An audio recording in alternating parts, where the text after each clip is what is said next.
Alors, avant de commencer par les Écritures, j'aimerais commencer par l'histoire d'abord.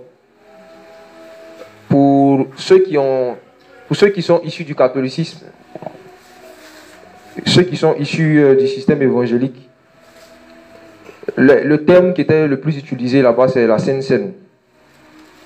Et quand on ne prend même que ce terme qui est utilisé, c'est au IVe siècle que l'Église catholique a mis en place ce terme-là pour désigner un bout de pain de forme qui avait la forme d'un soleil, une forme ronde comme ça, avec un peu de jus. Et il se trouve que le mot scène même en lui-même, qui vient du latin cena, veut dire repas. Donc ce qu'on appelle communément la Sainte Seine, littéralement ça veut dire un saint repas. Mais en même temps qu'ils ont appelé ça un saint repas, eux-mêmes ils ne prennent pas de repas. C'est juste un bout de pain et puis du vin. Donc déjà même dans l'appellation, il y a une contradiction de ce qu'ils disent et puis ce qu'ils font. Parce qu'ils appellent la chose saint repas, mais il n'y a pas de repas. Et lorsqu'il y a eu le mouvement des protestants qui ont protesté, qui sont sortis du catholicisme, il y a beaucoup de pratiques du catholicisme qui ont été bonifiées. Ça veut dire que les protestants n'ont pas abandonné, mais qu'ils ont juste essayé d'améliorer.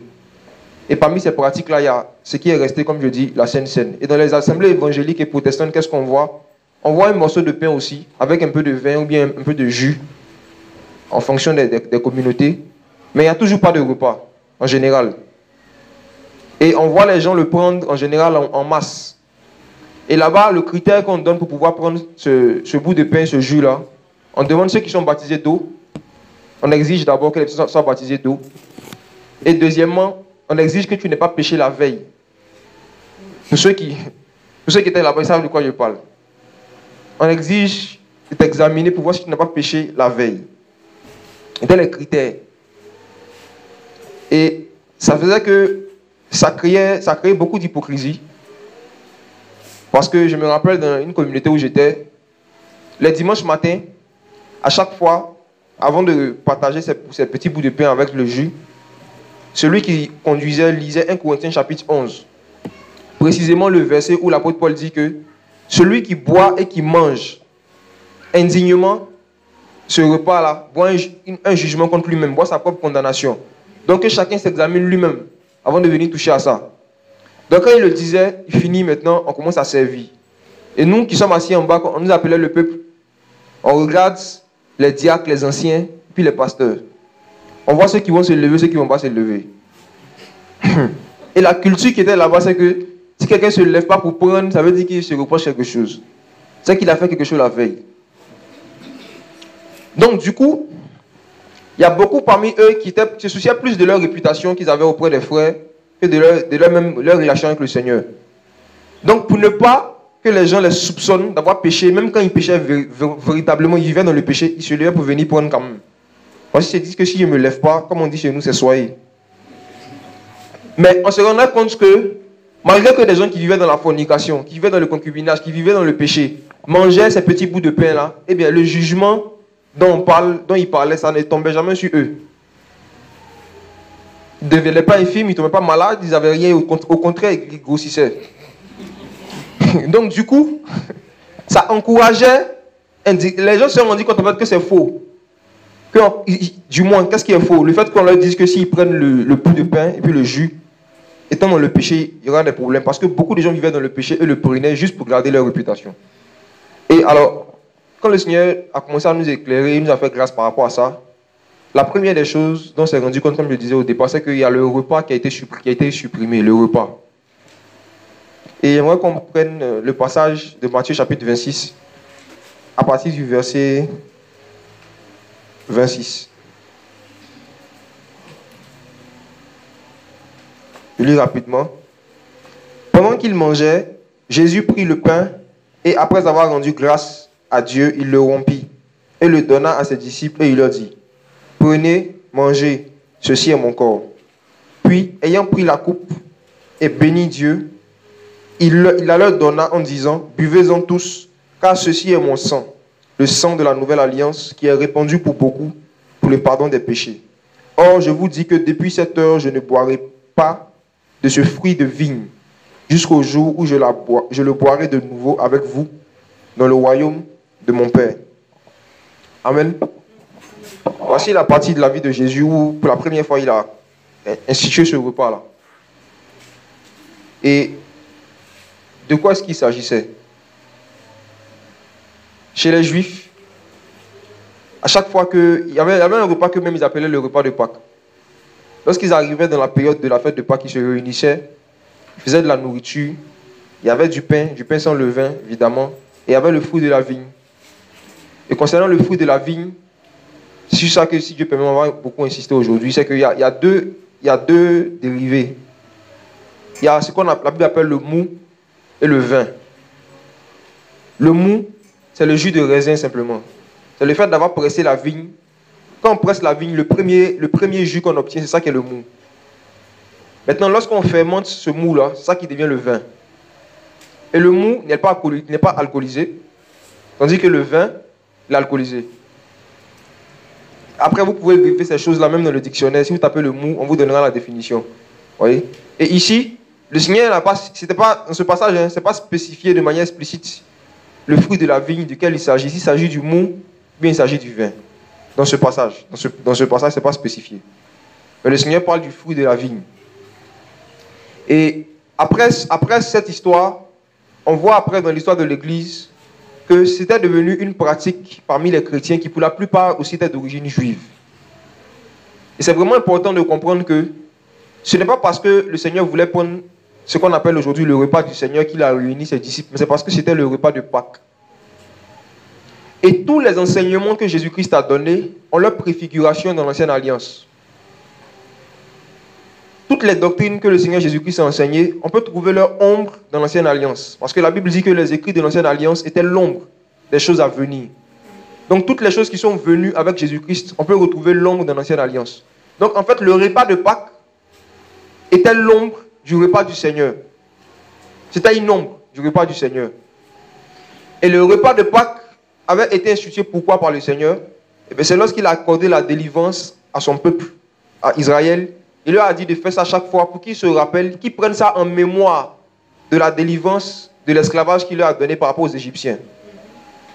Donc les Juifs prenaient le repas de Pâques en mémoire de ce que Dieu avait fait pour eux, de la délivrance que Dieu leur avait accordée, à travers les signes, les prodiges, les miracles qu'il a opérés, et puis à travers le jugement qu'il a exercé sur les Égyptiens.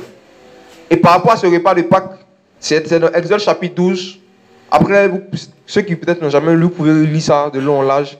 Le Seigneur avait donné des indications strictes par rapport à ce repas-là. Et toutes les indications que le Seigneur avait données à l'époque d'un Exode étaient prophétiques. Ça veut dire que ça annonçait Jésus-Christ. Ça annonçait la venue de Jésus-Christ. Et parmi ces indications que le Seigneur a données par rapport au repas de Pâques, il avait dit que des incirconcis, ça veut dire des gens qui n'appartenaient pas au peuple de Dieu, à l'époque ne devaient pas participer à ce repas-là.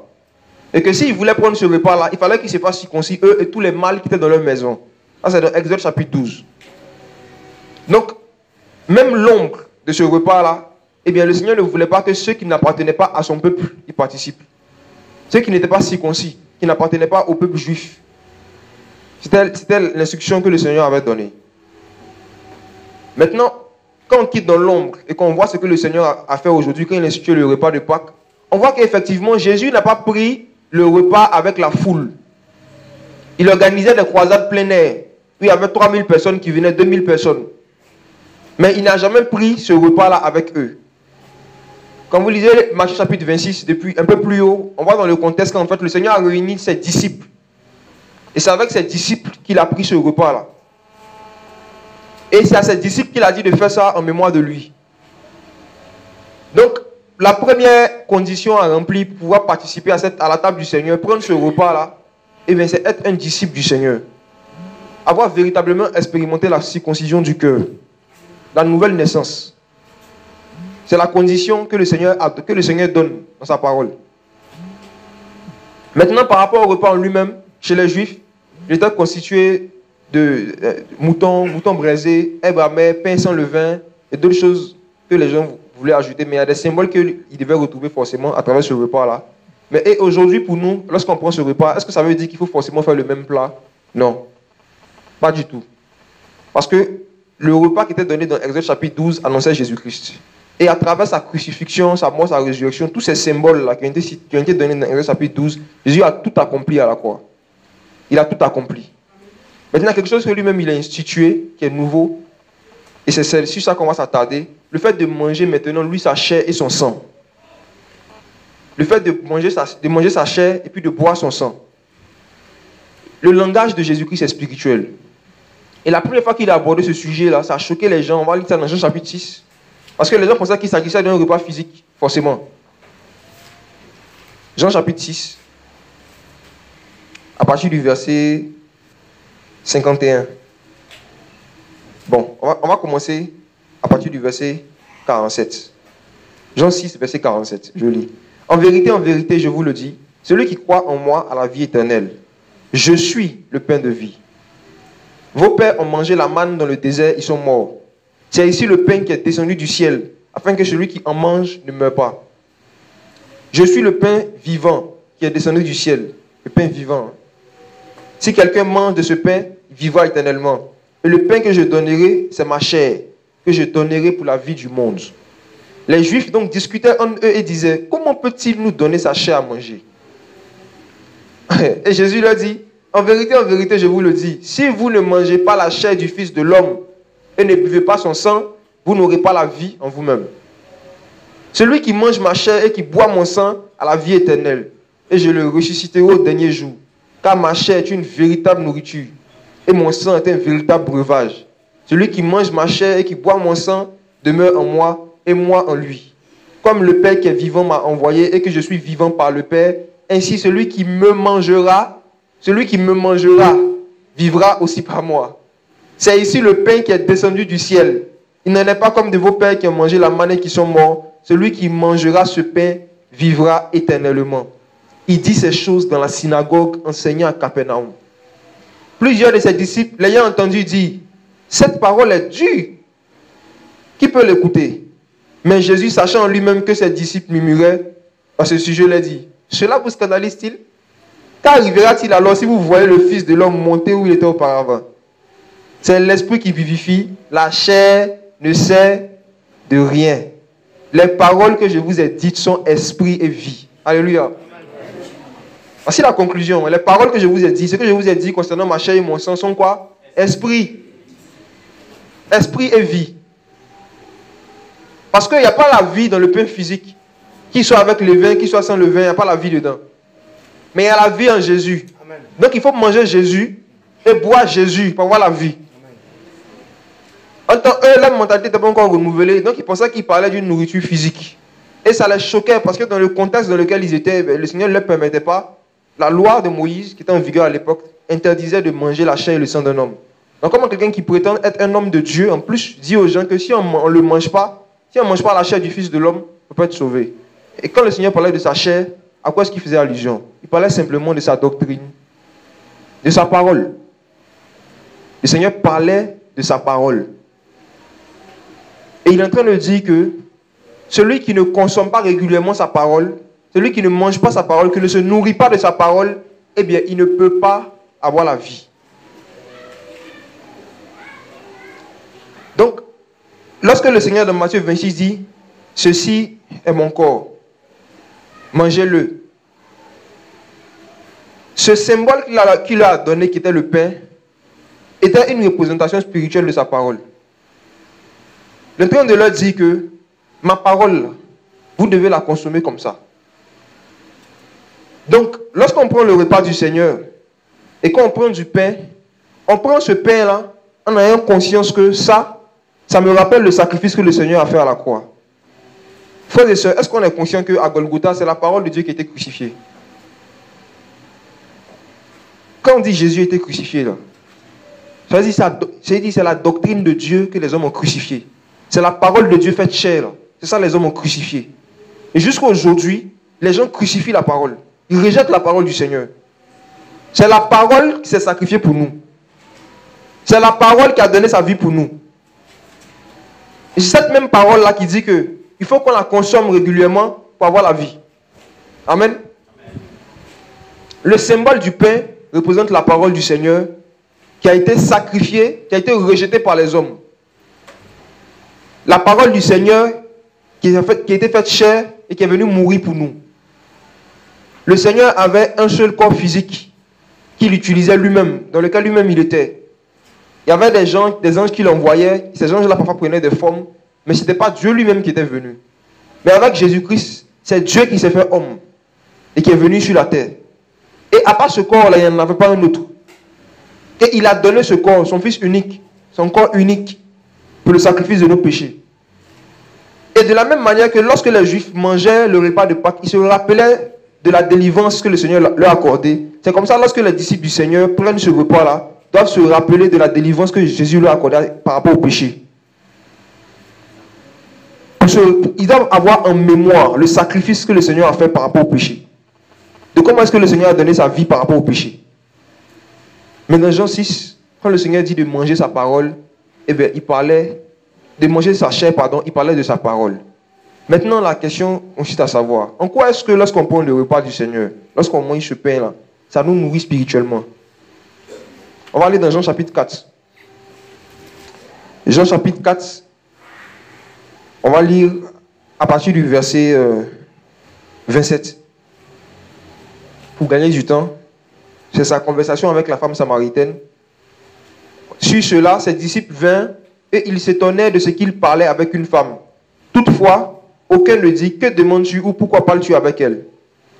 La femme, ayant laissé sa cruche, s'en alla dans la ville et dit aux habitants, venez voir un homme qui m'a dit tout ce que j'ai fait. Ne serait-ce pas le Christ? Il sortit donc de la ville et vint vers lui. Cependant, ses disciples le priaient et dit, Maître, mange.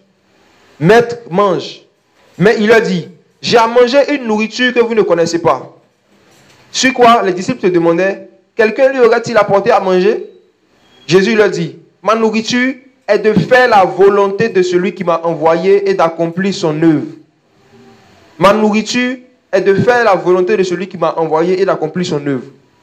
Ça veut dire quoi? À chaque fois que tu es en train de faire la volonté de Dieu, tu es en train de te nourrir. Se nourrir spirituellement, ça consiste à faire la volonté de Dieu. Donc si Dieu veut qu'on prenne un repas en son nom, comme on le fait, eh bien on est en train de se nourrir spirituellement. Ce n'est pas le repas qui nous nourrit, mais c'est la volonté de Dieu qu'on est en train d'accomplir. C'est ça qui nous nourrit. Et puisque c'est la volonté de Jésus-Christ, du Seigneur, qu'on prenne un repas en son nom, eh bien à chaque fois qu'on le fait, on est nourri spirituellement. Parce que nous aussi, comme nous, notre nourriture, c'est de faire la volonté de celui qui nous a envoyés. Amen. Et pour ça, le Seigneur a dit, ce n'est pas tous ceux qui disent Seigneur, Seigneur, qui vont rentrer dans le royaume des cieux, mais celui-là seul qui fait la volonté de mon Père. Donc, à travers les enseignements que Jésus a donnés, il a révélé sa volonté. Et à chaque fois que nous pratiquons sa parole, on est en train de se nourrir.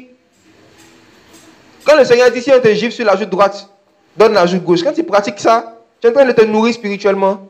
Se nourrir spirituellement, ça ne consiste pas à écouter des prédications, hein, frères et sœurs. Ce n'est pas le fait de lire la Bible, ce n'est pas ça qui te nourrit. C'est quand tu pratiques, c'est ça qui te nourrit. C'est la pratique de la parole qui nous nourrit. Donc souvent, il y a les personnes qui se disent que j'ai mangé, il faut qu'ils mangent spirituellement. Comme moi, ils mettent une prédication de 1 heure et puis écoute. La prédication de 1 heure là, ce n'est pas la nourriture, c'est le restaurant. Je ne sais pas si vous comprenez. Hein. C'est-à-dire quand tu écoutes un message là, on te demande comment tu dois faire pour manger. Le message t'explique ce que tu dois pratiquer. Maintenant, quand tu pratiques ce que tu entends dans le message, c'est là que tu es nourri. Amen. C'est pour cela que beaucoup de personnes ne grandissent pas spirituellement. Pourquoi? Parce que c'est des auditeurs oublieux. Comme la Bible parle dans Jacques. Ils viennent, ils écoutent les messages, ils consomment les réunions, les réveils, ils consomment les programmes d'enseignement, ils consomment les moments de formation. Mais tu fais un bilan, tu les regardes dans un an, leur caractère, il n'y a pas de perfectionnement. Par rapport à l'œuvre du Seigneur, il n'y a pas de croissance. Pourquoi? Parce qu'ils ne mangent pas. Ils ne pratiquent pas ce qu'on leur a donné. Amen. Donc, à partir d'aujourd'hui, mon frère, ma soeur, quand tu es à la maison, quand tu veux te nourrir spirituellement, ça ne consiste pas seulement à méditer les Écritures. Quand tu finis de méditer un verset, il faut te demander qu'est-ce qui est dedans que je peux pratiquer. Parce que ce que tu vas pratiquer, c'est ça qui va te nourrir. Amen. Donc, lorsqu'on pratique le repas du Seigneur, on se nourrit spirituellement parce que c'est la volonté de Jésus. Sinon, ce n'est pas que le repas est sacré. À Babylone, ce qu'ils appellent la Sainte Seine, c'est quelque chose de très solennel, de très sacré. On sert le vin dans des objets sacrés. Il y a des verres sacrés dédicacés pour ça. Il y a un plateau sacré dans lequel on met le pain et des hommes consacrés qui servent. Ça, c'est à Babylone. Mais dans nos Bibles, ce n'est pas comme ça. Dans la parole du Seigneur, dans la nouvelle alliance, il n'y a aucun objet qui est sacré. C'est nous qui sommes sacrés. C'est nous qui sommes sacrés parce que le Saint-Esprit habite en nous. C'est pour ça que tout ce qu'on touche est sanctifié par la parole et par la prière. C'est nous qui sanctifions les objets, ce n'est pas les objets qui nous sanctifient. Donc ce n'est pas en mangeant le repas du Seigneur qu'on devient sacré, bien qu'on devient quelqu'un de particulier. Première chose d'abord, il faut être un disciple du Seigneur. Il faut être honnête avec soi-même. Si tu n'es pas sûr d'être converti, si tu n'es pas sûr d'être né de nouveau, ce n'est pas la peine de t'approcher de cette table-là, de participer à ce repas. Parce que c'est pour les disciples. C'est pour les disciples du Seigneur. Et regardez, même seulement dans le domaine de l'enseignement, comment est-ce qu'on reconnaît les disciples? Les disciples, c'est ceux qui écoutent et qui pratiquent. Parce que quelqu'un qui n'est pas disciple ne peut pas manger le repas du Seigneur spirituel. Quelqu'un qui n'est pas disciple ne peut pas pratiquer les enseignements de Jésus. Il va beau entendre, il va beau écouter, mais il ne peut pas pratiquer. Et lorsqu'il ne pratique pas, eh c'est là que tu vois qu'il n'est pas disciple. Imaginez-vous que une délégation de poissons décide d'aller dans la jungle pour aller voir la communauté des singes. Pour dire, ah vraiment, on est venu vous voir parce qu'on voit qu'on est divisé. Vous êtes de votre côté, on est de notre côté. Donc ce qu'on souhaite vraiment, c'est que vous les singes, vous venez habiter avec nous. Pour qu'on soit unis. Supposons que les singes acceptent. Ils disent, il n'y a pas de problème, dorénavant, nous on va habiter dans l'eau. Les poissons retournent chez eux, les singes les suivent. Maintenant, les singes rentrent dans l'eau, puis commencent à se noyer. Et ils voient les poissons, ils sont à l'aise. Ils nagent normalement et tout et tout. Et les singes commencent à demander aux poissons, mais il fait tout, il veut nager comme vous, il n'arrive pas à nager. Qu'est-ce qu'il doit faire? Puis les poissons commencent à leur donner des conseils. Si tu veux nager, fais tes pieds comme ça. Fais ta main comme ça. Frères et sœurs, quels que soient les enseignements que les poissons donneront aux singes, est-ce qu'ils vont réussir à nager dans l'eau? Pourquoi? Ce n'est pas leur milieu. Leur constitution physique ne leur permet pas de vivre dans cet environnement-là. Ils ne peuvent pas. Vous voyez? Et c'est comme ça qu'il y a des personnes dans les assemblées qui se disent chrétiens, mais au bout de 1 an, 2 ans, 3 ans, vont toujours venir voir pour les mêmes problèmes de péché. Pour te dire que je veux me sanctifier, je n'arrive pas. Depuis plus de 3 ans, 4 ans, 5 ans. Et ils ont l'impression que vous êtes les extraterrestres. Comment vous faites? Je fais tout. Je veux me sanctifier, je n'arrive pas. Je fais tout, je veux me sanctifier, je n'arrive pas. Et parfois, nous aussi, on commet l'erreur que ces poissons-là commettent à travers vers les singes. Je veux donner des enseignements pour leur montrer comment est-ce que les singes doivent nager dans l'eau. Alors que ce que les poissons devraient faire, c'est de leur dire, en vérité, si vous ne naissez pas de nouveau, vous ne devenez pas poisson, vous n'allez jamais pouvoir nager. Amen.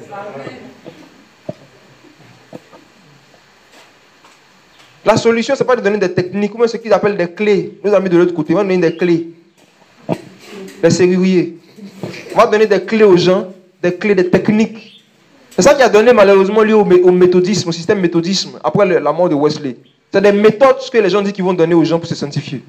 Un ensemble de règles et de méthodes humaines. Alors que quelqu'un qui a reçu l'esprit de sanctification, qui a reçu le Saint-Esprit, qui a expérimenté véritablement la nouvelle naissance, le Saint-Esprit le conduira dans toute la sanctification. Le Saint-Esprit va le convaincre de péché, va le guider pas à pas. Au fur et à mesure, le Saint-Esprit va le guider dans la sanctification. Personne n'enseignera plus son prochain sur la sanctification. Par rapport à certains sujets, je veux dire, aux choses basiques. Les péchés que tout le monde sait, que même les musulmans savent que c'est péché. Il faut naître de nouveau. Il faut rechercher la véritable conversion, la naissance d'en haut, auprès de Jésus. Pas dans les programmes des chrétiens, mais auprès des frères. Dans le secret de sa chambre, dans le secret de son cœur, humilié devant Dieu, dit Seigneur, je n'arrive pas à nager. Parce que l'eau, c'est la parole, n'est-ce pas? Et les poissons, c'est nous, les véritables chrétiens. Et quelqu'un qui n'a pas de poisson, il va beau durer dans l'eau, il ne saura jamais nager. Et il sera toujours frustré. Il aura l'impression que c'est lui, en fait, qui est voilà, c'est vous qui êtes trop super, que Dieu est plus bon avec vous qu'avec lui. Alors que le problème, ce n'est pas ça. C'est que vous aussi, autrefois, vous étiez des singes. Et si vous aviez gardé votre ancienne nature, cette nature-là ne vous permet pas de couler, de nager dans l'eau, de rester dans la parole. Il faut demander au Seigneur de changer sa nature. Parce que tant que le Seigneur ne te donne pas un esprit qui aime la sainteté, un cœur qui aime la sainteté, tu vas beau écouter des enseignements sur la sanctification, tu ne pourras pas les manger, tu ne pourras pas les pratiquer. Tu ne pourras pas faire la volonté de Dieu. Et tu ne seras pas nourri. Amen. Le repas du Seigneur, le pain, c'est la parole. Et cette parole-là doit être mangée. Et à chaque fois qu'on prend, on rompt le pain, qu'on le partage, qu'on le mange, on se rappelle que c'est comme ça qu'on doit pratiquer la parole de Dieu. On se rappelle que c'est de cette même manière-là, la manière dont Jésus s'est sacrifié, il y a la notion du sacrifice aussi de son corps. Il a donné son corps. Et quand il a donné son corps, eh bien, ça nous rappelle aussi l'humilité de Dieu. L'humilité de Dieu. Jésus, personne n'a jamais vu quelqu'un qui est aussi puissant, qui manifeste tant de puissance, tant d'onction que Jésus. Il n'y a pas dans toutes les générations. Même quand il dit, vous allez faire les mêmes œuvres que moi et de plus grandes là. C'est une parabole. Hein? Quand tu finis de faire, tu dis, c'est pas moi, c'est Jésus qui a fait. Tu vois, non? Jésus est tout puissant. Et à travers sa vie, quand il était physiquement présent, il a manifesté sa puissance de plusieurs manières. À travers des miracles, des signes, des prodiges, des guérisons. Mais la plus grande démonstration de puissance que Jésus a faite sur la terre, c'est le fait que les gens le crucifient. Et puis il dit, Père, pardonne-leur car ils ne savent pas ce qu'ils font. La plus grande démonstration de puissance, c'était à Golgotha, à la croix. C'est pour cela que le message de la croix est le message qui dégage le plus de puissance parmi tous les autres messages de la Bible. C'est le message dans lequel il y a plus de vie. Il y a plus de feu. Parce que c'est là que Jésus a manifesté toute sa puissance. Frères et sœurs, quelqu'un qui est puissant, c'est quelqu'un qui arrive à faire des choses que tout le monde n'arrive pas à faire. Et regardez Jésus-Christ. Quel homme peut prier pour des gens qui sont en train de le crucifier? Il faut être extrêmement puissant pour faire ça. Qui pouvait faire ça? Personne. Qui est digne d'ouvrir le livre et de rompre les sceaux? On dit personne. Les anges, les vieillards, les êtres vivants, tout le monde, on dit qu'il n'y avait personne qui était digne, qui était assez puissant pour pouvoir souffrir, être maltraité, rejeté, puis prier pour ceux qui te maltraitent. Il faut être puissant pour faire ça. Et personne n'a pas Dieu lui-même. C'est Dieu seul qui pouvait faire ça. On dit personne n'était jugé digne de faire ça. Personne. D'ouvrir le livre, ni même de le regarder. Et ce livre-là, jusqu'à aujourd'hui, beaucoup ne veulent pas le regarder. Beaucoup ne veulent pas regarder. Un jour, on avait un programme quelque part, il y a 2-3 ans, à Cocody. Et j'ai fait exprès ce jour-là, j'ai mis un vidéoprojecteur et j'ai dit, le programme va commencer par une vidéo qu'on va regarder. Et j'ai mis une vidéo des chrétiens qui étaient persécutés, qui étaient en train d'être battus en Inde. Et la plupart des gens qui étaient dans la salle ne pouvaient pas le regarder. Ils ont fermé les yeux. Il y a des gens qui pleuraient, qui ont tenu le visage, qui disent, non, moi je ne peux pas supporter ça. En général, c'est les femmes. Elle dit, non, on ne peut pas regarder les images comme ça. Tu vois? Et beaucoup d'entre nous, on est comme ça. Hein? Si tout de suite, on met des vidéos, on dit, ah, regardez ce que des frères sont en train de subir dans le monde pour l'évangile. Tandis que nous, on cherche forcément des salles climatisées pour adorer Dieu. Regardez. Et puis on met, ils sont en train de battre nos frères à cause de la parole de Dieu. Il y a des gens qui ne voudront pas le regarder. Et souvent, on ne fait pas attention à ce détail-là dans l'Apocalypse. On dit, personne ne pouvait ouvrir le livre ni le regarder. Parce qu'il y a des souffrances là.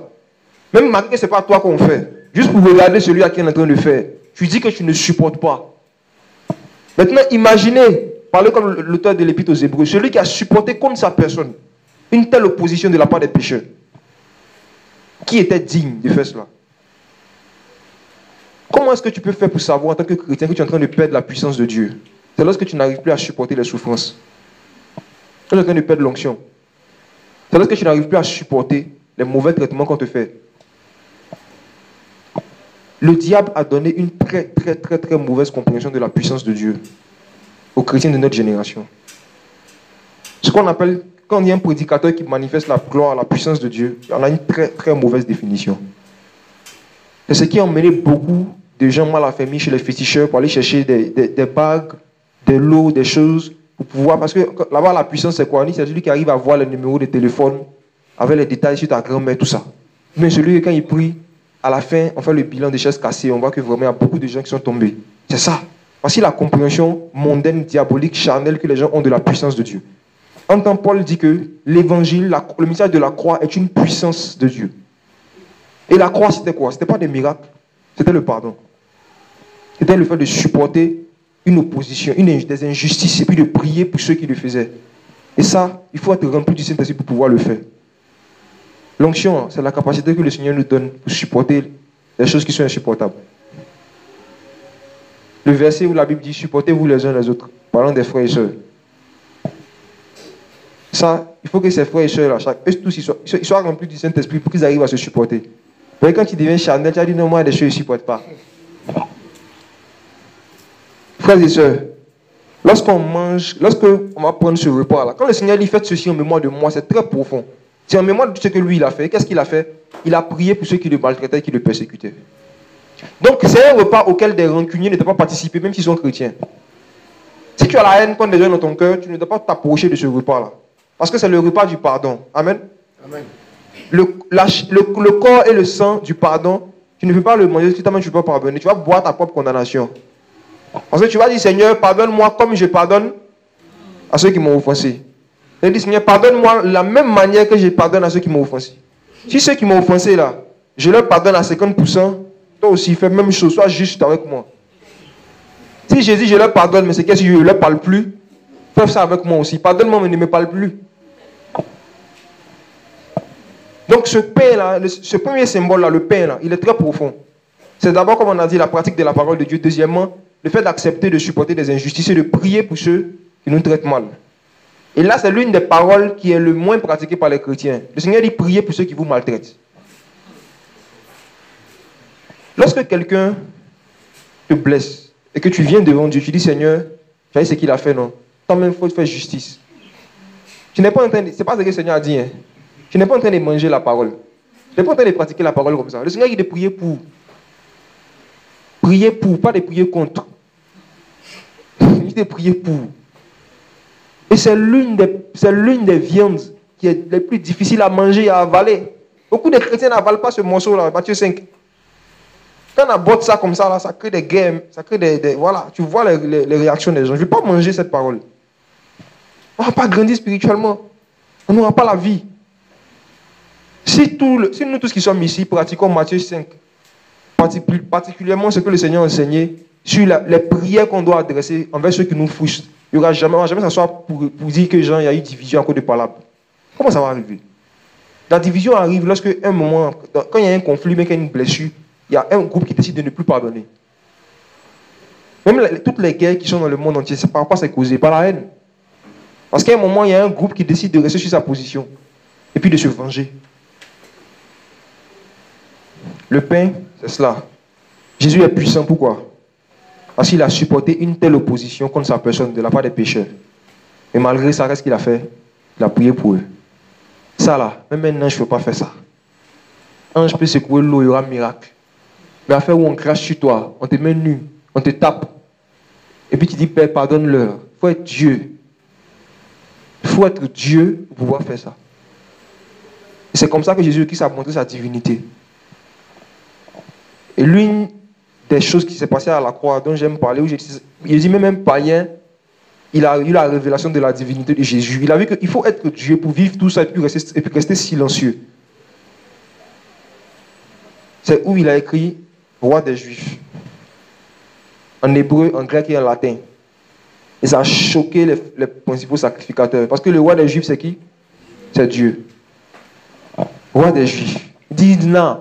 Il faut écrire celui-ci a dit que je suis le roi des Juifs. Il faut dire celui-ci. Comme ça, on va savoir que c'est lui-même qui s'est autoproclamé Dieu. Ce n'est pas toi, Pilate, qui l'a fait Dieu. Il dit non, c'est que j'ai écrit, j'ai écrit. Et c'est resté. Roi des Juifs. Et voici comment le roi a manifesté sa puissance. En restant silencieux devant les injustices. Et puis priant pour ceux qui le maltraitent.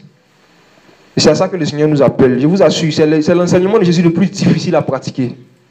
Le plus difficile à pratiquer. Et il faut prier chaque jour. Je vous conseille, frères et sœurs, de prier chaque jour pour demander au Seigneur la force de pardonner comme lui.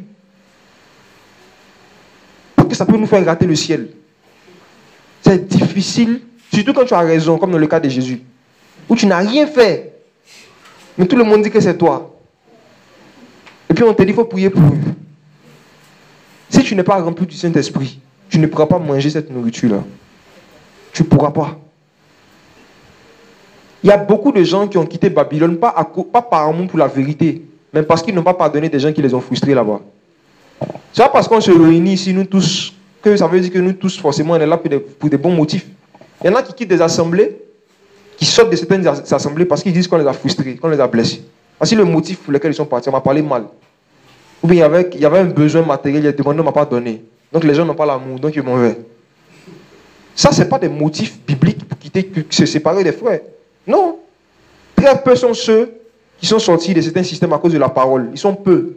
Ceux qui sont sortis parce qu'ils cherchaient la viande, la nourriture, le breuvage spirituel, ils ne l'ont pas trouvé. Ils sont allés le chercher ailleurs. Très peu. Beaucoup, c'est pour des problèmes de personnes. Et ce genre de personnes-là, s'ils ne se répandent pas, s'ils ne s'intéressent pas à ce menu de Jésus, là, cette partie de la nourriture de Jésus, là, le pardon, là, ils vont reproduire les mêmes choses au milieu de nous. Parce que partout où tu vas aller, il y aura des frustrations, sauf au ciel. Là, si tu habitais les anges, là, tu es sûr que là-bas, là, il n'y a pas de frustration. Mais forcément, avec des hommes, ça va toujours arriver et ça sera partout. Un jour, je me rappelle, un jeune homme qui était venu me voir, me dit, ah, ouais, vraiment, c'est ce qu'on va faire dans telle assemblée. Puis en tout cas, c'est tout grave. Il s'est senti vraiment humilié.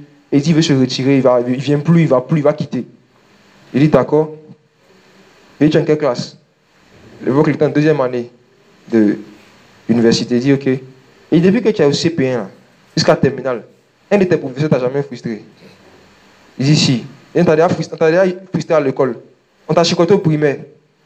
On t'a déjà chicoté aussi comme nous tous. Il dit, oui. Il dit, tu as dit que tu ne viens plus à l'école. Tu as quitté. Il dit, non. Il dit, ah. Qu'est-ce qui a fait que quand tu chicotais à l'école, ou bien quand tu humiliais, tu continuais de partir? Il dit, non, il a payé la scolarité. Et voilà. C'est le même motif pour lequel tu n'as pas quitté l'assemblée. Jésus a payé de son sang aussi pour ses frères qui t'ont blessé là. Il a payé aussi pour que tu puisses appartenir à son corps.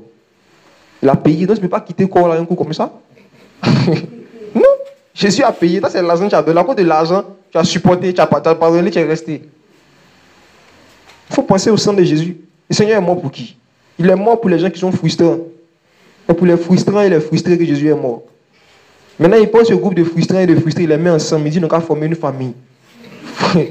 Forcément, hein, jusqu'à ce que la plupart d'entre eux atteignent une certaine maturité, dans les débuts, il y aura forcément des trucs comme ça. Il faut apprendre à supporter. Et le repas du Seigneur nous rappelle, on prend ça en mémoire du Seigneur, on se rappelle ce que le Seigneur a supporté. Vous vous rappelez, lorsqu'on l'a appelé pour venir chasser un démon, que les disciples n'arrivaient pas à chasser. Il a dit, oh, génération incrédule, jusqu'à quand vous supporterai-je? C'est la phrase que Jésus a dit. Même lui, en tant qu'homme, souvent c'était un peu difficile de supporter les disciples. Il parlait des disciples, il ne parlait pas des autres d'abord. Parce qu'après, ils lui ont demandé, Seigneur, pourquoi on n'arrive pas à chasser? Il dit, c'est à cause de votre incrédulité. Puis après, maintenant, il a dit ce type de démon, de sorte que par le jeûne et la prière. Frères et sœurs, ce repas-là nous rappelle ce que Jésus a supporté et ce que nous sommes appelés à supporter. Il y a beaucoup d'enseignements, de faux enseignements bien sûr, qui ont été répandus ces 20 dernières années-là dans le milieu des protestants évangéliques sur le thème qu'ils appellent la destinée.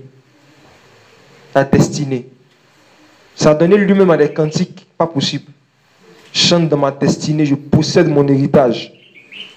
Et quand on parle de destinée, ça veut dire qu'aujourd'hui, quand on entend le mot destinée, la plupart des chrétiens croient que leur destinée, en fait, c'est être riche, être heureux.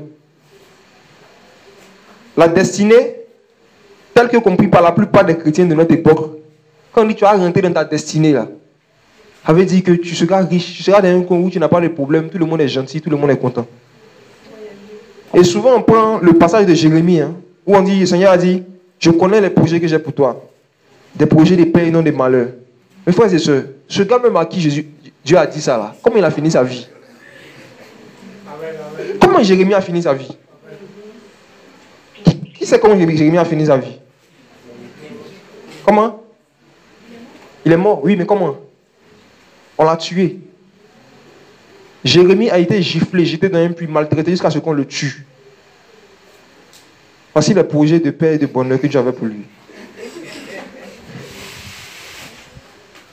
Et aujourd'hui, on prend ces versets-là pour faire croire aux chrétiens que ça veut dire que le Seigneur, son plan, c'est que tu deviennes ministre, député, que tu sois super riche, que tu n'aies pas de problème, forcément, que tu voyages, que tu quittes le pays, tu quittes toi-même. Alors que la destinée des chrétiens, et quand tu deviens disciple du Seigneur, vous savez, c'est quoi notre destinée, selon les Écritures? On va lire un passage qui le dit. Il parle de notre destinée à nous. Et le repas du Seigneur nous rappelle notre destinée. On a la même destinée que Jésus. On va prendre 1 Thessaloniciens chapitre 3. À partir du verset 1. 1 Thessaloniciens chapitre 3, à partir du verset 1. Voici notre destinée ici. C'est pourquoi nous ne pouvons plus soutenir la privation de vos nouvelles. Nous avons trouvé bon de demeurer seuls à Athènes. Et nous avons envoyé Timothée, notre frère, serviteur de Dieu, et notre compagnon d'œuvre dans l'évangile de Christ, pour vous affermir et vous exhorter au sujet de la foi, afin que personne ne soit troublé dans ses afflictions, puisque vous savez vous-même que c'est à cela que nous sommes destinés à cela. Je relis le verset 3.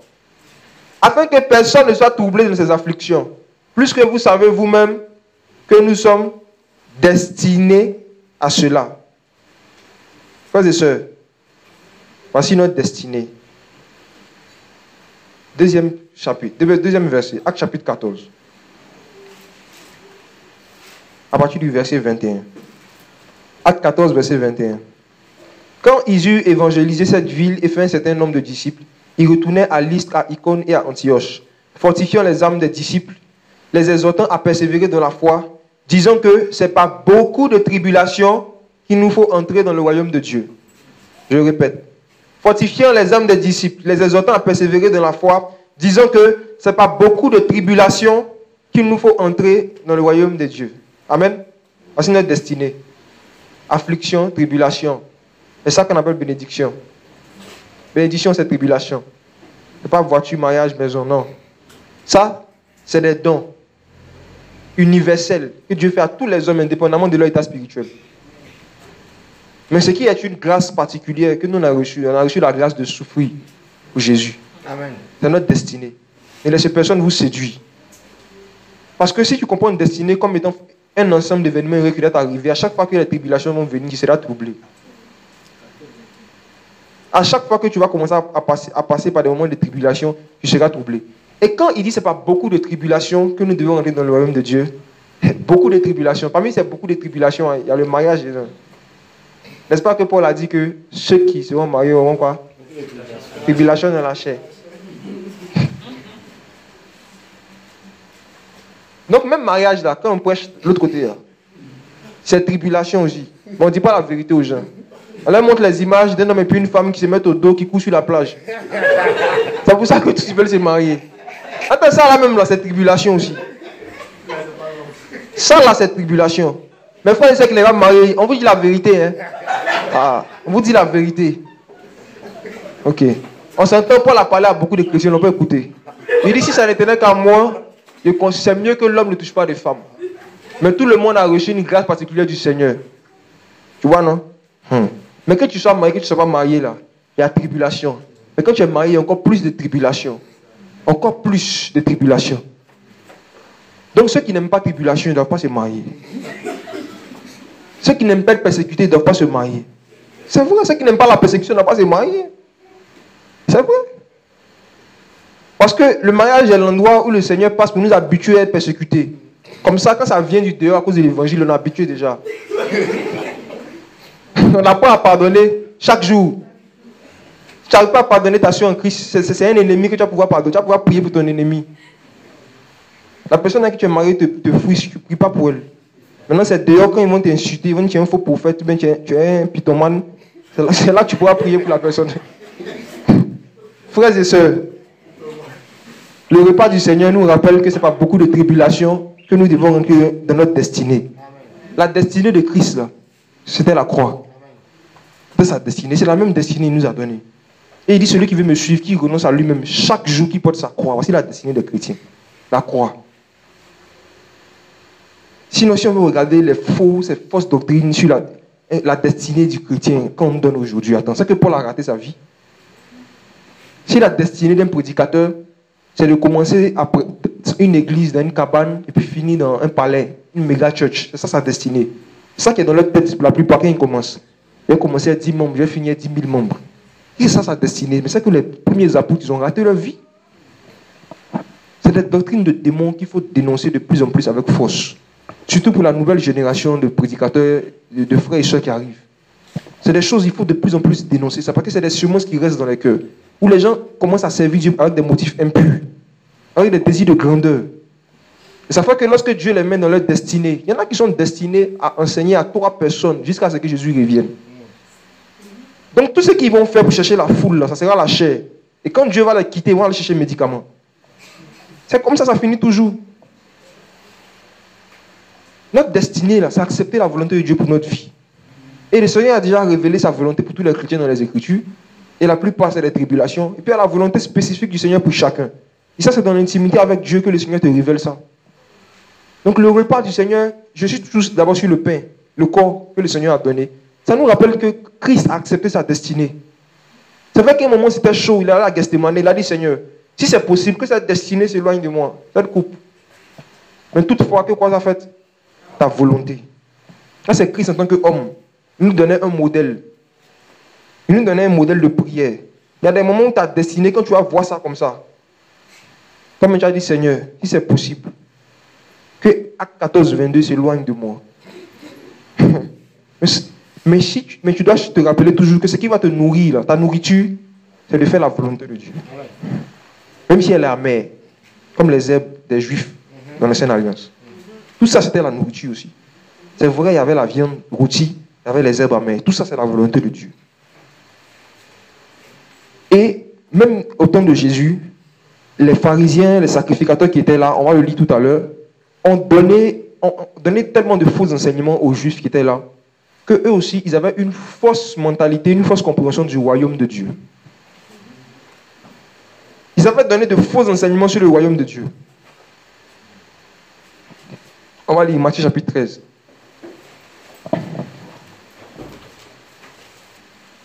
Matthieu 13, le Seigneur a donné la parabole, ce qu'on appelle la parabole du semeur. Maintenant, on va lire l'interprétation de la parabole à partir du verset 18. Il dit, vous donc, écoutez la signification de la parabole du semeur. Lorsqu'un homme écoute la parole du royaume et ne la comprend pas, le mauvais vient et ravit ce qui est semé dans son cœur. Cet homme est celui qui a reçu la parole le long du chemin. Je relis le verset 19.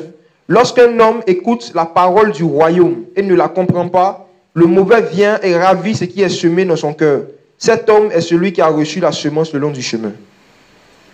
Le Seigneur dit, lorsque quelqu'un écoute la parole du royaume et ne la comprend pas, qu'est-ce qui se passe? Le malin vient faire quoi? Ravit la semence. La première fois que je méditais sur ce verset, la question que j'ai posée au Seigneur, il dit, mais c'est ça que ta parole c'est un feu. Dans Jérémie 23, 29, le Seigneur le dit, sa parole c'est un feu, sa semence là. Comment est-ce que Satan peut toucher à ça? Comment il peut venir ravir? Il peut venir toucher à la parole pour enlever. Normalement, il a peur du feu là. Le Seigneur m'a montré que la manière dont il ravit la parole, il n'a pas changé, c'est le même procédé qu'il a fait avec Ève. Et Adam et Ève. Adam et Ève avaient reçu une semence. Le jour où vous mangez de ce fruit, vous mourrez. Le malin est venu, puis il a donné une autre semence, un autre enseignement qui était contraire à ce que le Seigneur a donné. Il a dit que si vous mangez, vous ne mourrez point, vous ne mourrez point, vous serez comme des dieux. Voici comment il ravit la parole. Tu vois? Et ici, les Juifs, ils entendaient Jean-Baptiste dire, repentez-vous, le royaume des cieux est proche. Ce soir, ils ont réfléchi, le royaume des cieux. Attends. Bon, d'abord, le royaume d'Israël, la manière dont c'était avant, le fils de David. David était riche, c'était dans la gloire. C'était l'or, l'argent, les serviteurs, tout ça. Maintenant, c'est le fils de David qui vient. Et le royaume des cieux. Non. C'est l'abondance matérielle. La vie en abondance matérielle. Donc, beaucoup de gens venaient se faire baptiser. Il dit, le royaume, ça soit rentré dedans. Il se faisait baptiser, le royaume des cieux est proche. Les gens venaient en foule se faire baptiser par Jean-Baptiste. Et maintenant, Jésus commence son ministère et commence à prêcher le même message. Repentez-vous, le royaume des cieux est proche. Et on voit que Jésus commence à débaucher des gens qui étaient bien placés dans la société. Comme Matthieu et bien d'autres. Des gens comme Pierre qui travaillaient. Le Seigneur, il envoie un Messie qui vient, qui leur dit, un homme qui leur dit, quitte ton boulot, suis-moi. Frères et sœurs, vous qui travaillez dans les entreprises, quand quelqu'un est en train de travailler, il te dit, il faut te laisser ce que tu fais pour venir. C'est qu'il te propose mieux. C'est ça. Ça que c'est te donner mieux que ce que tu fais déjà. Donc quand on se met dans leur contexte, un gars que tu ne connais pas, mais on te dit c'est le fils de David. Et puis il te dit, laisse ton boulot, suis-moi seulement, et te montrer quelque chose. Les gars l'ont suivi. Ils ont suivi Jésus. Il n'a pas posé de questions. Matthieu même il était assis à son bureau, Jésus dit viens sur moi, il a suivi en même temps. Il dit qu'il va voir mieux. Maintenant, plus les années avancent, ils voient que déjà le gars il n'a pas de cheval. Il marche de village en village. Il chasse des démons, et puis pour les malades, il fait tout. Mais on ne voit pas on ne voit pas où ça se met en fait. Donc, à un moment, ils se sont arrêtés, on connaît l'histoire. Ils ont dit, Seigneur, nous qui avons laissé père, mère, les biens pour te suivre, là, on gagne quoi? Et depuis là, bon, c'est vrai, les malades sont guéris, c'est bien beau. Et puis maintenant, tu commences à dire que le Fils de l'homme doit mourir, donc tu te vas comme ça. Nous, on a démissionné. Nous, on gagne quoi? Et qu'est-ce que le Seigneur a répondu? On va lire ce passage. Quelqu'un connaît la référence? Ok. Marc chapitre 10. Et le même mot encore est revenu. Tribulation. Oh. Marc 10 à partir du verset 28. Marc 10 à partir du verset 28. Alors Pierre se mit à lui dire, voici, nous avons tout quitté et nous t'avons suivi. Jésus répondit disant, je vous le dis en vérité, il n'y a personne qui, ayant quitté à cause de moi et de l'évangile, sa maison, son frère, ses soeurs, son père, sa mère, sa femme, ses enfants, ses terres, ne reçoivent au centuple, présentement, dans ce temps-ci, des maisons, des frères, des soeurs, des mères, des enfants, des terres, avec des persécutions. Et dans l'âge à venir, la vie éternelle. Voici l'héritage. Ceux qui veulent saisir leur héritage là. Voici l'héritage de ceux qui ont tout laissé pour suivre Jésus. Comme tu n'as pas encore tout laissé, tu cherches l'héritage. La plupart de ceux à qui on prêche ce message-là, si que votre héritage, vous allez avoir travail, mariage, c'est des gens qui n'ont même pas renoncé à eux-mêmes. La plupart, c'est des gens qui ne vivent même pas de la sanctification. Ici, ça concerne ceux qui ont tout quitté. Le Seigneur était précis. Hein? Ceux qui ont tout quitté à cause de lui et de l'évangile. Il y en a qui ont tout quitté à cause des frustrations. Parce qu'on les a frustrés, c'est parce qu'ils ont quitté, ils sont venus. Ceux qui ont quitté à cause de la parole, à cause de l'évangile, voici leur héritage. Des pères, des mères, des frères, des soeurs, des maisons. Il y en a qui expérimentent ça. Le riche apprend que oui, il doit chez tel frère. Demain, tu es où, il est là-bas. Il a les maisons aujourd'hui. Il a beaucoup de quoi il peut dormir. Il y a ça. Tout ça, c'est le royaume. Oui. Il a des pères, il a des mères, des maisons, des terres. Je dis, voici, on a un coin, on peut venir prier gratuitement. Des terres. Avec quoi? Avec des persécutions. Où tu vas voir ces persécutions-là? C'est dans les pères, les mères, les maisons. Les terres, on t'a donné. C'est dedans que tu seras persécuté d'abord. Tout ça, c'est dedans. Mais on cache cette partie-là de l'évangile à la plupart des hommes pour leur donner un faux évangile. Pour donner un faux évangile. Dans Actes chapitre 4, la Bible dit que la première fois que les apôtres ont été battus de verge à cause de l'évangile, la Bible dit qu'ils repartaient joyeux parce qu'ils ont été jugés dignes de souffrir à cause de Jésus-Christ. Quand on va arriver sur le sang, sur le vin, on va parler de cela.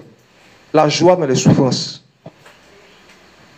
Pour être joyeux quand on te fait du mal, c'est que tu as compris l'enseignement et que tu as accepté l'enseignement. Mais les gens qui n'ont pas été enseignés là-dessus, mais qui n'ont pas accepté l'enseignement que le Seigneur donne dessus, ils seront toujours malheureux lorsqu'ils auront des persécutions, des tribulations. Ils seront toujours malheureux. Donc, frères et sœurs, chacun de nous, on est appelé à revoir, lorsqu'on prend le repas du Seigneur, notre amour pour le sacrifice, notre amour pour les souffrances qui sont liées à l'évangile. Les persécutions qu'on reçoit à cause de notre amour pour la vérité, notre amour pour le Seigneur Jésus-Christ. Maintenant, deuxième symbole, le fruit de la vigne. Alors, le Seigneur a dit, je ne boirai plus du fruit de la vigne jusqu'à ce que j'en boive dans le royaume. Ce passage-là a créé parfois dispute dans les chrétiens. Comme je disais au départ, il y en a qui disent que le fruit de la vigne, c'était juste des raisins seulement. Il y a un autre groupe qui disent non, c'est le vin. Il faut du vin. Il y a un autre groupe qui dit, bon, si vous dites qu'il faut du vin, non, vous voulez dire que Jésus va boire vin au ciel. Vous voyez? Alors que comme il avait dit dans Jean 6 qu'on a lu, son langage, ses paroles concernant sa chair et son sang sont esprit et vie. Le fruit de la vigne, c'est quoi? Le Seigneur a donné une parabole qu'on appelle la parabole des vignerons, n'est-ce pas? Ok. En fait, la vigne, là, c'est nous-mêmes d'abord. C'est les chrétiens. On va lire un passage. Le fruit de la vigne. On va lire Matthieu chapitre 21. À partir du verset 33. Matthieu 21, à partir du verset 33. Écoutez une autre parabole. Il y avait un maître de la maison qui planta une vigne, l'entoura d'une haie, et il creusa un pressoir et bâtit une tour, puis il la ferma à des vignerons et quitta le pays. Lorsque la saison de la récolte fut arrivée, il envoya ses esclaves vers les vignerons pour recevoir les fruits. Mais les vignerons, s'étant saisis de ses esclaves, fouettèrent l'un, tuèrent l'autre, lapidaient le troisième. Il envoya encore d'autres esclaves, en plus grand nombre que les premiers, et il leur fit de même.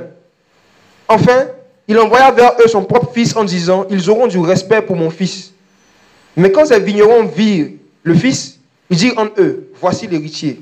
Venez, tuons-le, emparons-nous de son héritage.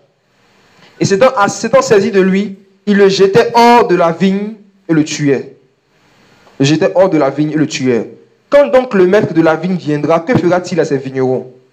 Il lui dit, il fera périr misérablement ces méchants et louera sa vigne à d'autres vignerons qui lui en rendront les fruits en leur saison. Qui lui en rendront les fruits en leur saison. Et Jésus leur dit, avez-vous jamais lu dans les Écritures, la pierre qu'ont rejetée ceux qui bâtissaient est devenue la principale de l'angle. C'est du Seigneur que cela est venu et c'est un prodige à nos yeux. Amen. Voici une parabole que le Seigneur donne. Et quand on lit le verset 45 à 46, on dit, après avoir entendu ces paraboles, les principaux prêtres et les pharisiens comprirent qu'il parlait d'eux. Il parlait d'eux. Et ils cherchaient à se saisir de lui, mais ils craignaient la foule parce qu'elle le tenait pour un prophète. Amen. Cette parabole que le Seigneur Jésus-Christ a donnée, les vignerons, ce sont les principaux sacrificateurs, les pharisiens, ceux qui étaient les conducteurs religieux de l'époque. La vigne, c'était le peuple de Dieu. Et ceux qu'on appelait le peuple de Dieu sous la loi, c'était les Juifs. Les Juifs et toutes les personnes qui avaient accepté la loi de Moïse. Donc c'était eux qui géraient la vigne. C'était eux qui géraient le peuple de Dieu. Maintenant, il y a un temps où le Seigneur est venu demander le fruit de leur travail. Depuis que vous avez tué Malachi, c'est vous qui êtes les vignerons. Vous gérez la vigne. Donnez les fruits. Avant Malachi même, le Seigneur envoyait les prophètes à chaque fois. Comme il le disait, ils ont tué les prophètes. Le Seigneur envoyait les prophètes pour dire, mais vous êtes à la tête du peuple, vous conduisez, vous enseignez. Mais regardez le péché qui surabonde. Regardez vous-même la vie de péché dans laquelle vous êtes. Et quand les prophètes commençaient à parler de leur péché, qu'est-ce qu'ils les faisaient? Ils les tuaient. Ils les tuaient. Ils ont tué les prophètes depuis l'ancienne alliance. Et maintenant, qu'est-ce que le Seigneur a décidé de faire? Il a décidé d'envoyer son fils unique. Et son fils est venu. Et on dit la réaction qu'ils ont eue. Ils ont dit, tuons-le, emparons-nous de son héritage. Les Juifs, les principaux sacrificateurs avaient l'impression que Jésus était venu leur arracher la foule.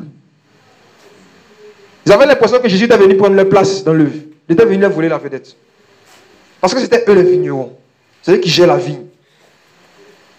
Et ils se sont dit que de plus en plus, à cause du fait qu'il fait des miracles surtout, beaucoup de gens le suivent. Donc si on ne le tue pas, il commence à monter en popularité. Il risque de nous arracher toutes ces personnes-là. C'est comme ça qu'ils ont vu la chose. Donc tuons-le, prenons son héritage.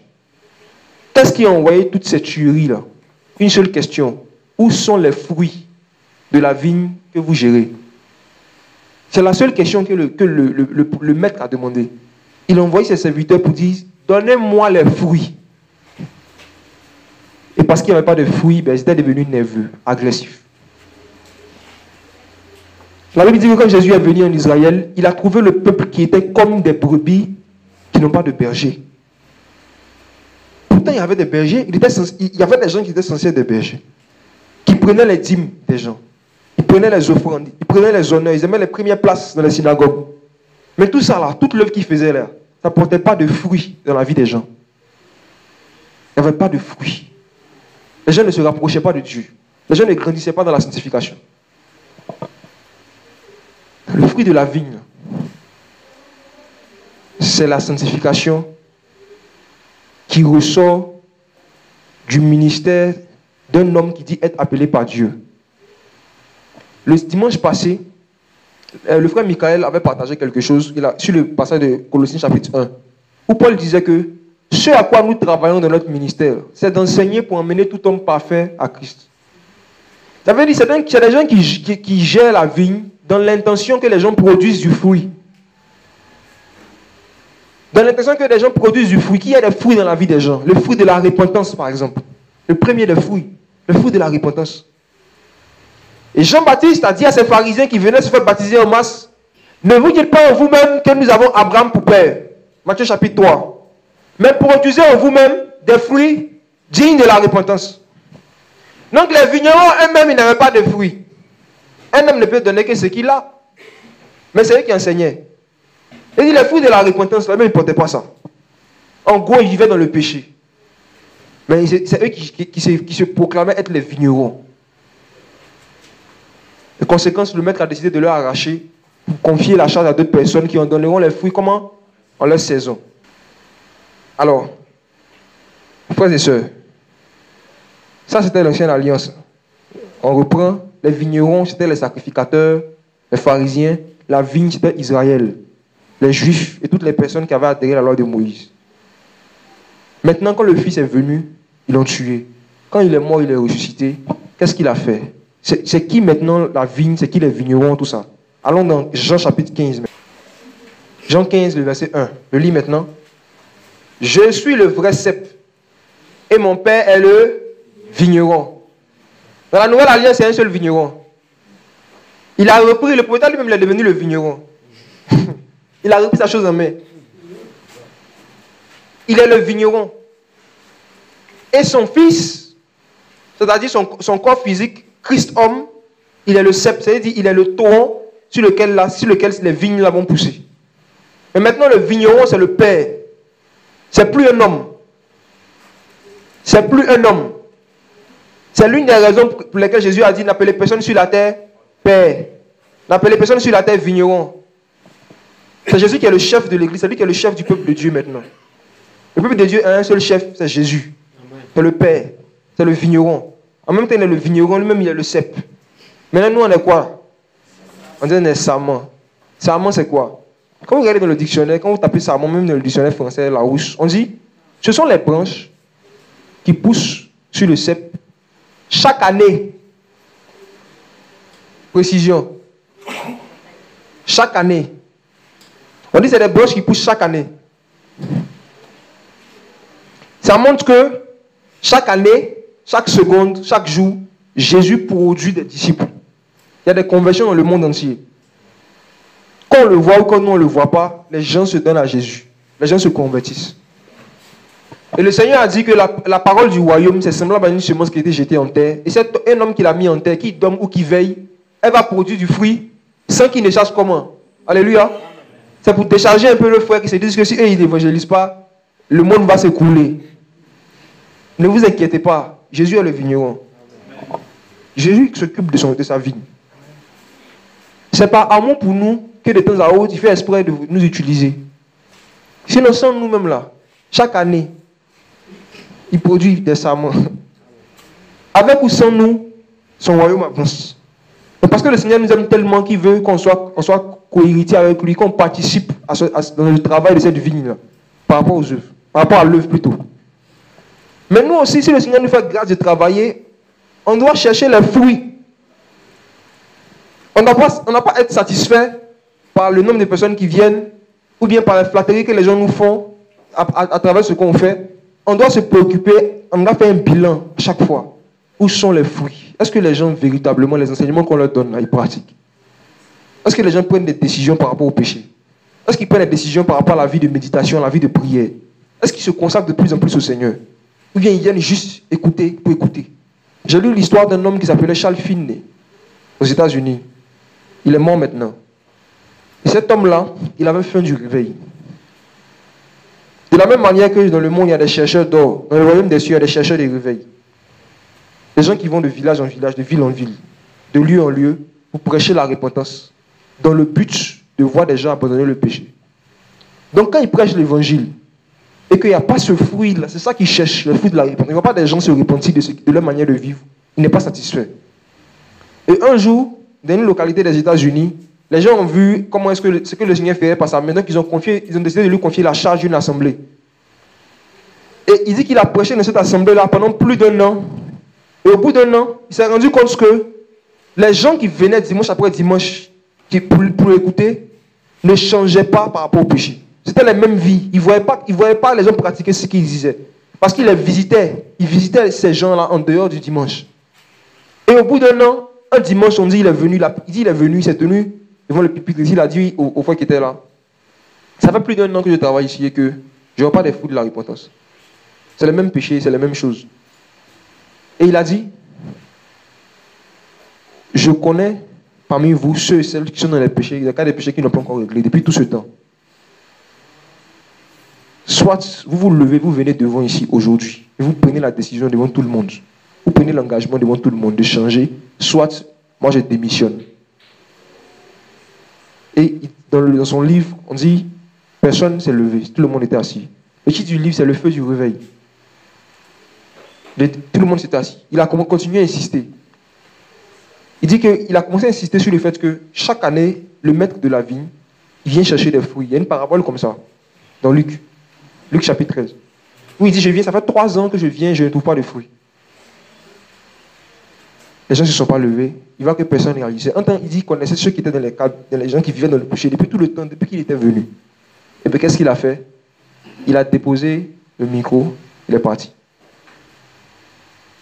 Il est parti, il n'est pas juste sorti de la salle, il a pris ses bagages, il a quitté le village. Quitté le coin dans lequel il était. Et il a commencé à prêcher l'évangile ailleurs. Et les gens ont commencé à se repentir, à abandonner les péchés. Il a commencé à avoir des conversions. C'est comme ça qu'on a connu Charles Finet.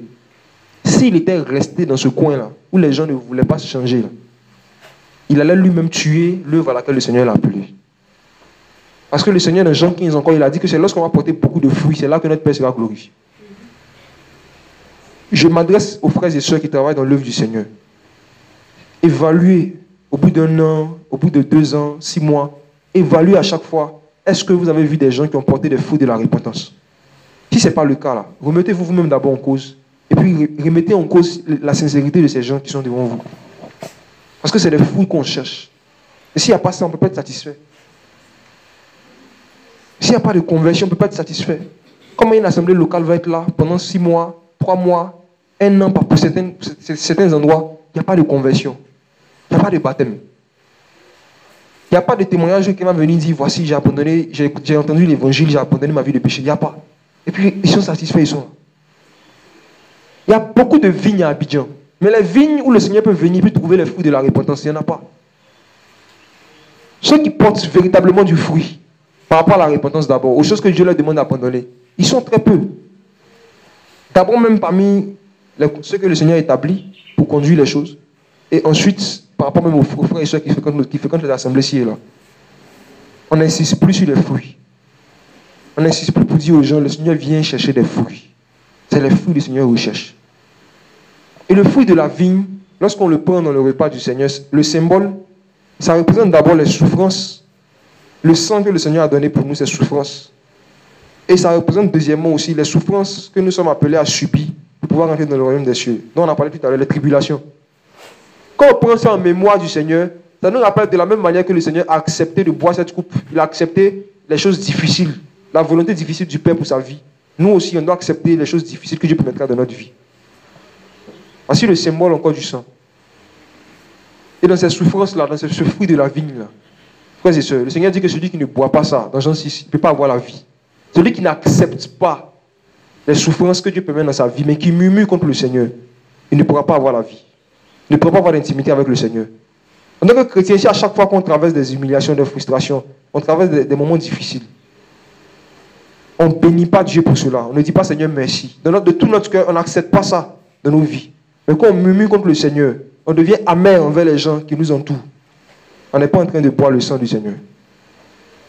Il faut accepter de boire cette coupe-là.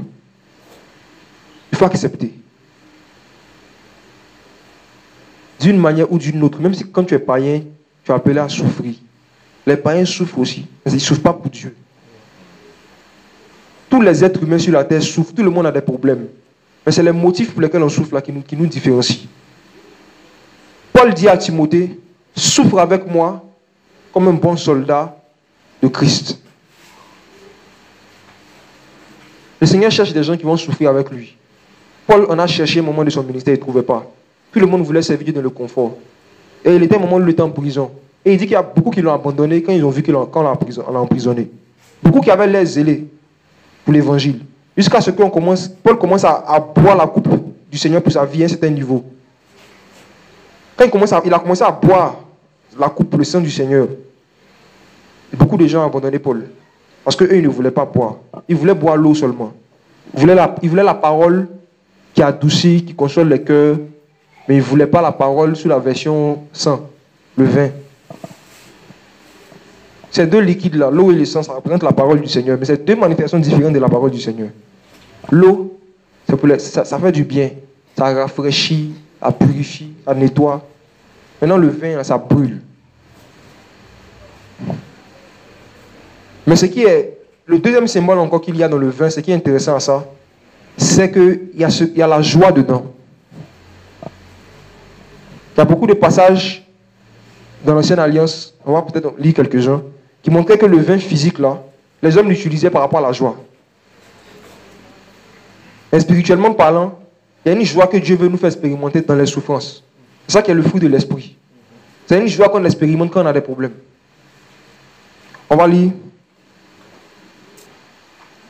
Juge chapitre 9, le contexte, c'était Abimelech qui était en train de conspirer parce qu'il voulait régner sur Israël.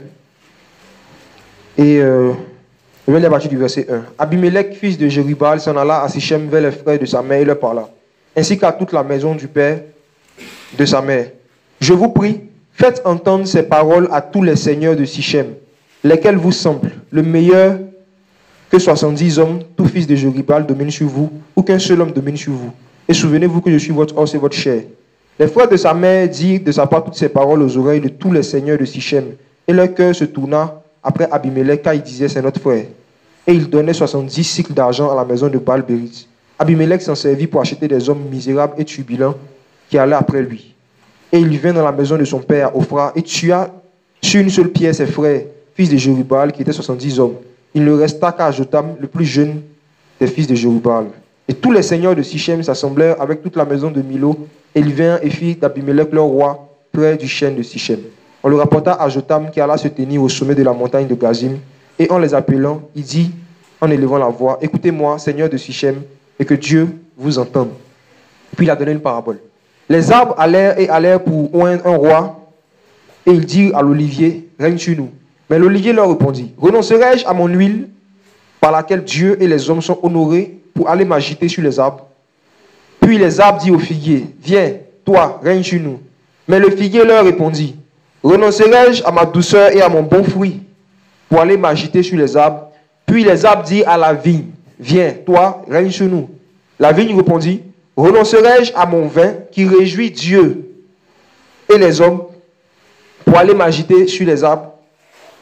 Je relis. Mais la vigne répondit, renoncerai-je à mon vin qui réjouit Dieu et les hommes pour aller m'agiter sur les arbres? Le vin qui réjouit Dieu et les hommes. Alors, je ne vais pas m'attarder sur le contexte historique, mais je vais prendre juste cette phrase-là, dans cette parabole-là. Ils étaient en train de donner, en fait, les différentes personnes, l'image des différentes personnes qui avaient refusé de prendre la charge en Israël. Les gens qui avaient, les juifs auraient voulu qu'ils règnent sur eux, ils n'ont pas accepté. Maintenant, il parle de la vigne. Et il dit quelque chose par rapport à la vigne. Il dit que ça réjouit Dieu et les hommes. Alors, donc on voit ici que dans le fruit de la vigne, il y a la joie. Il y a la joie. Et cette joie-là, c'est une joie qui se manifeste dans les souffrances. Dans le monde, ou même sur la terre, entre les hommes, charnellement, la joie est liée aux événements heureux qui nous arrivent. Lorsqu'il y a des événements heureux ou des bonnes paroles qui nous arrivent, c'est ça qu'on éprouve ce sentiment-là. Mais dans le royaume des cieux, la joie dont la Bible parle, dans Galates chapitre 5, le verset 22, c'est une joie qui se manifeste lorsqu'il y a des événements malheureux. C'est un sentiment qu'on ressent lorsqu'on subit des événements malheureux à cause de l'évangile, à cause de notre appartenance au Seigneur. Et Jésus, en tant qu'homme, il a expérimenté cela. À quelques heures de sa crucifixion, il a dit à ses disciples, je prie que la joie qui est en moi soit en vous. Il savait qu'il partait boire la coupe. Il savait qu'il partait accepter la volonté difficile du Père pour sa vie. Mais il avait une joie. Et ceux même qui n'aient pas boire la coupe encore ce jour-là, c'est eux qui étaient tristes. C'est une joie qu'on expérimente lorsqu'on accepte la volonté de Dieu pour notre vie, même quand elle est difficile. Parfois, tu fais des choses qui te plaisent, mais tu n'as pas la joie. Parfois, tu fais des choses, tu arrives à réaliser certains de tes projets. Mais une fois que le projet est réalisé, tu n'as pas la joie que tu pensais avoir quand ça allait se réaliser. C'est que tu n'es pas dans la volonté de Dieu. La volonté de Dieu procure la joie. Même quand elle est difficile, même quand elle est douloureuse, ça donne la joie. On va lire un exemple par rapport aux apôtres dans Actes. Actes chapitre 5. Actes 5, verset 38.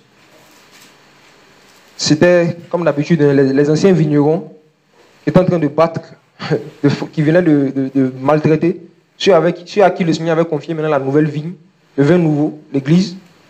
Et dit maintenant, donc je vous dis, ne continuez plus vos poursuites contre ces hommes et laissez-les. Car si cette entreprise ou cette œuvre vient des hommes, elle sera détruite. Mais si elle vient de Dieu, vous ne pourrez pas la détruire. Et prenez garde qu'il se trouve que vous combattiez contre Dieu. Et il fut de son avis. Et ayant appelé les apôtres, il les fit battre de verges. Il leur défendit de parler au nom de Jésus et il les relâchait. Les apôtres se retiraient de devant le Sanhédrin, joyeux d'avoir été jugés dignes de subir les outrages pour le nom de Jésus. Je lis le verset 41. Les apôtres se retiraient de devant le Sanhédrin, joyeux d'avoir été jugés dignes de subir des outrages pour le nom de Jésus.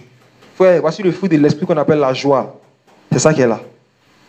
Ce n'est pas la joie qu'on éprouve lorsque tout va bien chez nous. Non.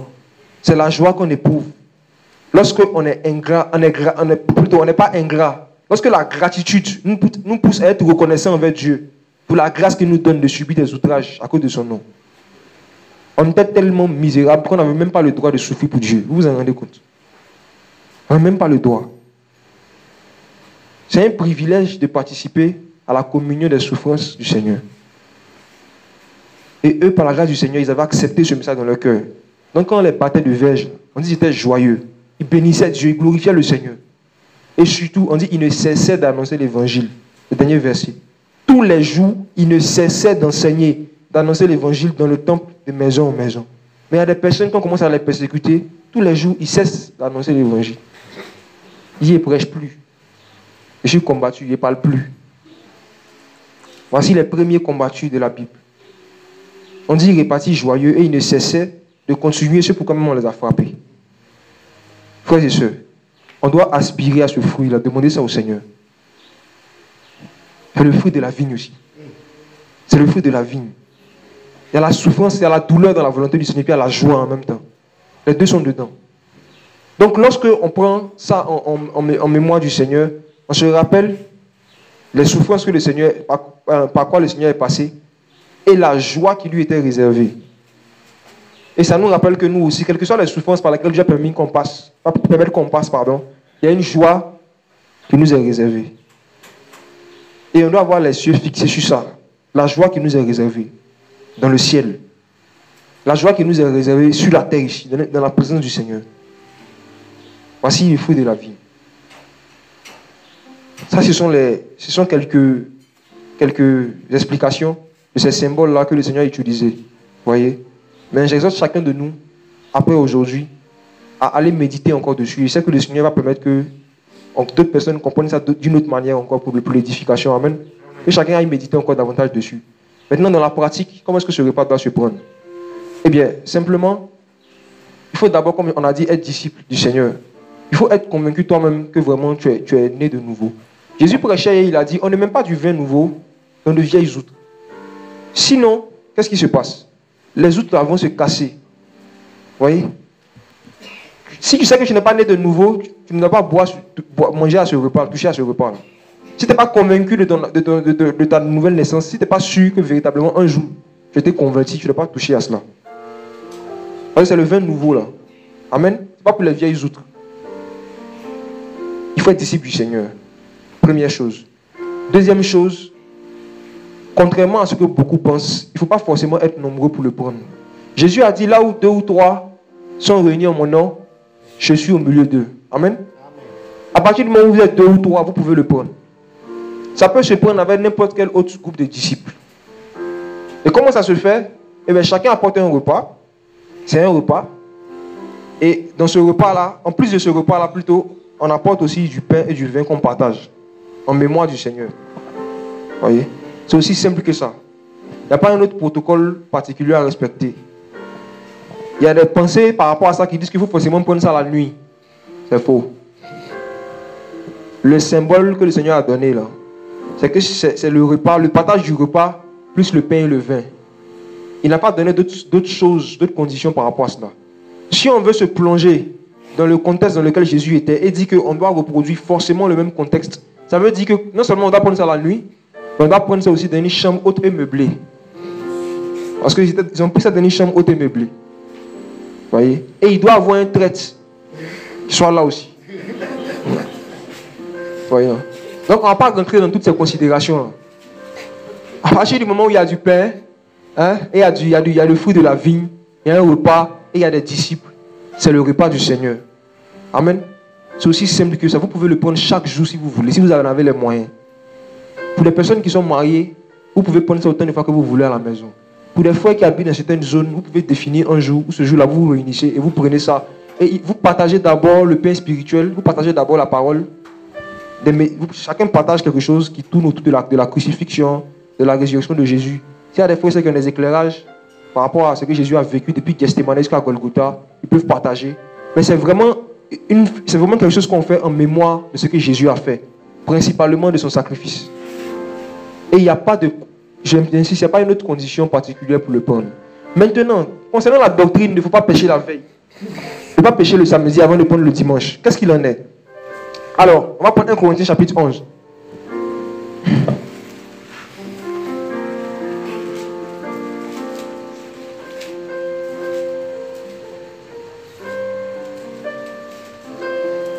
« 1 Corinthiens, le chapitre 11, à partir du verset 17. 1 Corinthiens 11, 17. On lit rapidement. « En vous donnant ces instructions, je ne vous loue pas, parce que vous vous assemblez non pour devenir meilleur, mais pour empirer. Car premièrement, lorsque vous vous réunissez en assemblée, j'apprends qu'il y a des divisions parmi vous, et je le crois en partie. Car il faut qu'il y ait même des hérésies parmi vous, afin que ceux qui sont dignes d'être approuvés soient reconnus parmi vous. Quand donc vous vous assemblez ainsi, tous ensemble, ce n'est pas pour manger le repas du Seigneur. Car quand on se met à table, chacun commence par prendre son souper particulier, et l'un a faim, tandis que l'autre est ivre. » Alors, on s'attend sur ce passage-là. Il dit, lorsque vous vous assemblez, ce n'est pas pour manger le repas du Seigneur. On se rend compte que quand vous mettez à table, chacun commence par prendre son souper particulier, et l'un a faim, tandis que l'autre est ivre. Est-ce que le jus de raisin peut enivrer quelqu'un? Non. Donc, c'est quoi les gars prenaient? C'est mou ou bien c'est le vin? Ok. Verset 22. N'avez-vous donc pas de maison pour manger et pour boire? Ou méprisez-vous l'église de Dieu et faites-vous honte à ceux qui n'ont rien? Que vous dirai-je? Vous louerai-je? Je ne vous loue pas en cela. Car j'ai reçu du Seigneur ce que je vous ai donné. C'est que le Seigneur Jésus, la nuit où il fut trahi, prit du pain et après avoir rendu grâce, le rompit et dit, prenez, mangez. Ceci est mon corps qui est rompu pour vous. Faites ceci en mémoire de moi. De même aussi, après le repas, il prit la coupe en disant, cette coupe est la nouvelle alliance en mon sang. Faites ceci toutes les fois que vous en boirez en mémoire de moi. Car toutes les fois que vous mangerez de ce pain, que vous boirez de cette coupe, vous annoncerez la mort du Seigneur jusqu'à ce qu'il vienne. C'est pourquoi quiconque mangera de ce pain ou boira de cette coupe du Seigneur indignement sera coupable envers le corps et le sang du Seigneur. Que chacun donc s'éprouve soi-même, ainsi qu'il mange de ce pain et qu'il boive de cette coupe. Car celui qui en mange et qui en boit indignement, sans discerner le corps du Seigneur, mange et boit sa propre condamnation. C'est pour cela qu'il y a parmi vous beaucoup d'infirmes et de malades, et que plusieurs dorment, c'est-à-dire qu'ils meurent. Car si nous nous jugions nous-mêmes, nous ne serions pas jugés. Mais comme nous sommes jugés, nous sommes châtiés par le Seigneur, afin que nous ne soyons pas condamnés avec le monde. C'est pourquoi, mes frères, quand vous vous assemblez pour manger, attendez-vous les uns les autres. Et si quelqu'un a faim, qu'il mange dans sa maison, afin que vous ne vous assembliez pas pour votre propre condamnation. Quant aux autres choses, je les réglerai quand je serai arrivé. Amen. Amen. Ok. On va prendre le passage qu'on prend pour effrayer les chrétiens. 1 Corinthiens 11 à partir du verset 27.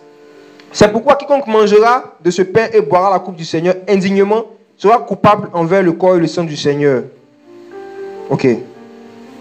Et que chacun donc s'éprouve soi-même afin qu'il mange de ce pain, qu'il boive de cette coupe.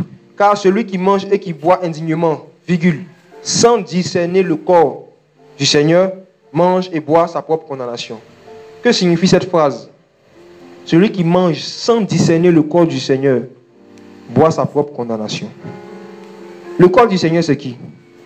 C'est le bout de pain, mais ce sont les frères et sœurs. Ce sont les frères et sœurs, n'est-ce pas? C'est nous le corps de Christ. Donc, que signifie manger ou bien boire sans discerner les frères et sœurs? Quand on prend le contexte, il a commencé par dire qu'il se trouve que vous ne vous attendez pas quand vous mangez. Il y a la gourmandise, il y a l'égoïsme. Certains mangent, sont rassasiés, tandis que d'autres ont faim. Voyez? Et c'est ça qui signifie manger sans discerner le corps du Seigneur. Ça veut dire manger sans tenir compte des autres. Manger sans se soucier des autres. Prendre ce repas-là sans se soucier des autres. qui doivent participer à cela. Et dans ce contexte, c'est de ça que Paul est en train de parler. La preuve, il a terminé le chapitre par ça. Il dit, c'est pourquoi, verset 33, mes frères, quand vous vous assemblez pour manger, attendez-vous les uns les autres. Donc en fait, le péché qu'il est en train de réprimander, c'est le fait de ne pas s'attendre pour manger, de sorte à ce qu'il y ait inégalité. Et que pendant que d'autres ont faim, d'autres sont rassasiés. C'est l'égoïsme. C'est ça qu'on appelle manger sans discerner les autres. Et ça, on a vu ça pendant la mission, par exemple. Un exemple de manger sans discerner le corps. On met la nourriture sur la table, on dit libre service. Il y a un frère qui passe. Il sait que lui-même il sait qu'il a une grâce. Il peut manger pour 4 personnes. Mais alors qu'il y a au moins 10, 15, 20 personnes qui doivent se servir. Et il vient, et puis il se sert comme d'habitude pour 4 personnes. Conséquence, les autres frères, leurs portions sont réduites. Et pendant que lui, il est plein, jusqu'à il ne peut plus prier, eux, ils sont là, ils ont faim, ils sont obligés de sortir pour aller payer la nourriture dehors. C'est ça qu'on appelle manger sans discerner le corps. C'est-à-dire que tu ne tiens pas compte, tu manges et tu bois, tu ne tiens pas compte aussi des autres frères et soeurs qui sont là. Et c'est ce péché-là qui a mené la maladie, des malédictions de l'église de Corinthe. C'est un égoïsme. Parce que ce repas-là, c'est le partage, c'est Dieu même qui a partagé, qui nous a attendus. Et puis il a partagé son corps. Donc comment nous les hommes, on va s'associer, nous les frères et soeurs, et puis on ne va pas s'attendre. L'égoïsme, c'est ce que le Seigneur a condamné dans ce passage-là. C'est de ça qu'il s'agit, manger sans discerner le corps, sans tenir compte des autres, sans se soucier des autres. Voyez? Donc, frères et sœurs, n'ayez pas peur. Quelqu'un qui a insulté le samedi soir, qui a demandé pardon au Seigneur, et puis quelqu'un qui a commis un péché, un autre commis, je ne parle pas de ceux qui pratiquent le péché, comprenons bien mon langage. Je ne parle pas de ceux qui pêchent chaque samedi. Pas de qui je parle. Mais supposons qu'un frère est tombé dans un péché samedi quelconque. La colère, le mensonge, la calomnie, l'impudicité, et tout cela. Et qui s'est repenti, il a pleuré sincèrement devant le Seigneur. Maintenant, il se retrouve quelque part où il y a le repas du Seigneur dimanche. C'est en ce moment-là maintenant que Paul dit que chacun s'examine lui-même. Si lui-même il est convaincu qu'il peut manger, dans ce cas il mange. Mais si c'est repenti de tout son cœur, le sang de Jésus-Christ l'a purifié de toute iniquité. Amen. Donc la seule chose qui empêche quelqu'un de prendre ce repas, c'est le péché. C'est la présence du péché. Mais quand tu te repens sincèrement devant le Seigneur, le sang de Jésus-Christ ôte ton péché. Et en ce moment-là, tu es digne devant Dieu de participer à la table du Seigneur. Amen. Voilà. Maintenant, ceux qui savent qu'eux-mêmes ils vivent dans le péché, c'est un conseil. Je suis sûr que pour la plupart, vous n'avez pas encore connu des vrais frères qui prennent le repas du Seigneur. Ne vous aventurez pas quand vous savez que vous avez des vies bizarres à venir dans les moments de partage où on partage le repas du Seigneur. Craignez Dieu un peu. Dans la première église, on va lire ça dans Jude, il y avait des gens qui vivaient dans le péché mais qui venaient dans les agapes, qui venaient quand même dans le repas du Seigneur. On va prendre ça à Jude chapitre 1.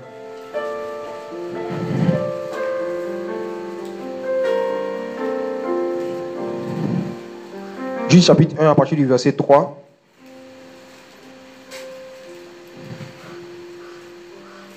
Jude 1 à partir du verset 3. Mes bien-aimés, comme je désirais vous écrire avec empressement au sujet de notre salut commun, j'ai jugé nécessaire de le faire pour vous exhorter à combattre pour la foi qui a été transmise une fois pour toutes aux saints. Car il s'est glissé parmi vous certains hommes dont la condamnation est écrite depuis longtemps. Des impies qui changent la grâce de notre Dieu en luxure sans bride et qui renient le Seigneur, le seul Maître Jésus-Christ, notre Dieu et Seigneur. Il dit des gens, verset 4, il y a des gens qui se sont glissés au milieu de nous. Et il a commencé maintenant à décrire la caractéristique de ces gens-là. Et il parle d'eux, jusqu'au verset 12, ces mêmes personnes-là. Verset 12, il dit, ce sont des écueils dans vos agapes, lorsqu'ils prennent leur repas avec vous sans crainte, se replaçant eux-mêmes. Ce sont des nuées sans eau, emportées par des vents ça et là, des arbres au déclin de l'automne, sans fruits. Voyez, sans fruits. 2 fois morts et déracinés. On dit qu'ils se sont glissés parmi nous. Et qu'est-ce qu'ils font? Ils viennent dans nos agapes sans crainte. On a vécu ça, frère. On dit pas du Seigneur. Des gens qui vivent dans le péché à outrance, ils n'ont pas peur. Non, c'est pas. Et puis ils viennent, et puis ils prennent. Et puis ils chantent avec nous. Sans crainte. Des arbres sans fruits. On veut dire quelqu'un qui ne porte pas le fruit de la repentance ne doit pas venir toucher au fruit de la vigne. Comprends? Mais les arbres sans fruit, parfois ils viennent quand même. Donc franchement, frères et sœurs, quand vous vous réunissez pour vos agapes, si vous voyez un de ces arbres sans fruit là, ayez le courage, si vous savez que c'est quelqu'un qui vit dans le péché, ayez le courage de ne pas lui permettre de participer au repas du Seigneur, à la table du Seigneur.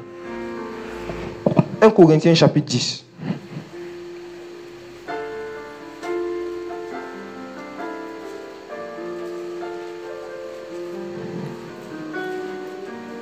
À partir du verset 1. 1 Corinthiens 10 à partir du verset 1. Je lis. Or, mes frères, je ne veux pas que vous ignoriez que nos pères ont tous été sous la nuée et qu'ils ont tous passé au travers de la mer. Qu'ils ont tous été baptisés en Moïse dans la nuée et dans la mer. Qu'ils ont tous mangé la même viande spirituelle. Et qu'ils ont tous bu le même breuvage spirituel.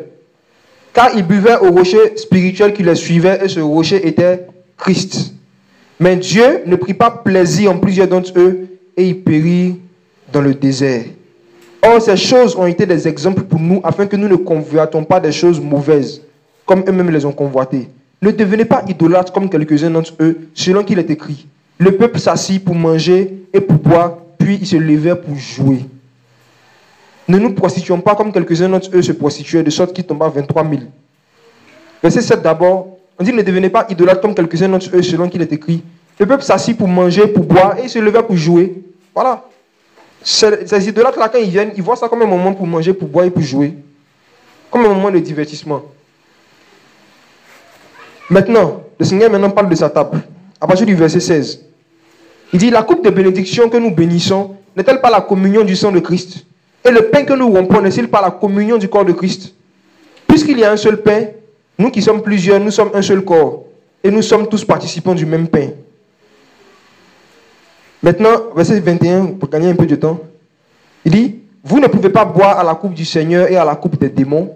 Vous ne pouvez pas participer à la table du Seigneur et à la table des démons. Voulons-nous inciter le Seigneur à la jalousie? Sommes-nous plus forts que lui? La table des démons, il dit, on ne peut pas boire à la coupe du Seigneur. Boire la coupe, manger à la table des démons. Vivre dans le péché. Pratiquer volontairement, consciemment les fausses doctrines. Et puis venir participer aussi à la table du Seigneur.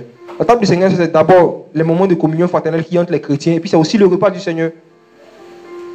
Il faut choisir sur quelle table tu veux manger. Pas manger à la table du péché, puis venir manger à la table de la sainteté. Et il dit, quand tu fais ça, quand tu as incité la jalousie du Seigneur, tu incites la jalousie du Seigneur. Donc frères et sœurs, on doit vous encourager ce matin que cette pratique-là redevienne une pratique vraiment au milieu de nous, au milieu des chrétiens. Partout où il y a des églises de maison, des réunions de maison, en semaine, on encourage les frères et sœurs à commencer à le pratiquer en eux. Et pour ceux aussi qui habitent dans certaines zones ensemble, on vous encourage de plus en plus aussi à le pratiquer en vous. Pour ceux qui n'ont pas l'habitude peut-être de s'approcher des églises de maison, qui sont dans les différents endroits, franchement, on vous encourage à le faire. On vous encourage à le faire. Si vous n'avez pas l'habitude de côtoyer des petits groupes de chrétiens par 2, 3 et tout, vous allez grandir par rapport à la connaissance. Lorsque vous allez écouter des enseignements, mais votre caractère ne va pas grandir. Votre caractère ne va pas grandir. Parce que vous n'aurez pas l'opportunité de vous frotter à d'autres frères et sœurs qui sont des véritables marteaux que le Seigneur utilise pour nous briser. Vous n'aurez pas l'opportunité de pouvoir partager certaines choses de votre vie personnelle. Ici, comme ça, tu ne peux pas prendre le micro pour venir exposer tes problèmes personnels. Mais par exemple, en petit groupe, par groupe de 3, 4, 5, 6, tu peux le faire facilement. Vous voyez? Donc, le but de ce partage-là, c'est d'abord pousser les frères et sœurs à pratiquer ça et à le pratiquer de plus en plus aussi dans les assemblées de maison pour ceux qui ne le font pas. Par la grâce du Seigneur, on a des frères et sœurs qui le font déjà. Pour ceux qui ne le font pas, on vous encourage vraiment à le faire. Et donc, voici un peu ce qu'on voulait partager. Que Dieu soit béni. Est-ce qu'il y a des questions? Il y a des personnes qui ont des questions par rapport à cela. D'accord? Bonjour, c'est par rapport aux fruits. Quand tu parlais, tu as dit que le maître, quand il revient, ces personnes à qui il a confié sa vigne-là, il leur demande les fruits en fait. Maintenant, c'est plus par rapport aux fruits de l'esprit. Je veux savoir si, est-ce que le disciple lui-même, il peut se rendre compte qu'il est en train de porter des fruits? Parce que souvent, je médite et puis j'ai l'impression que il y a trop de travail à faire, il n'y a rien qui a été fait, quoi. C'est comme si tout le temps, là, il n'y a pas, le fruit, là, même, ça n'avance pas. Ça dit que, quand je lis tous les fruits, je me demande, qu'est-ce que je porte dedans? Donc, je me demande si le disciple lui-même, il peut se rendre compte qu'il est en train de porter des fruits, ou bien c'est le Seigneur seul qui voit dans sa vie, ou bien c'est les autres qui voient dans sa vie. Alors, par rapport à ça, on va lire Romains chapitre 6. À partir du verset 19.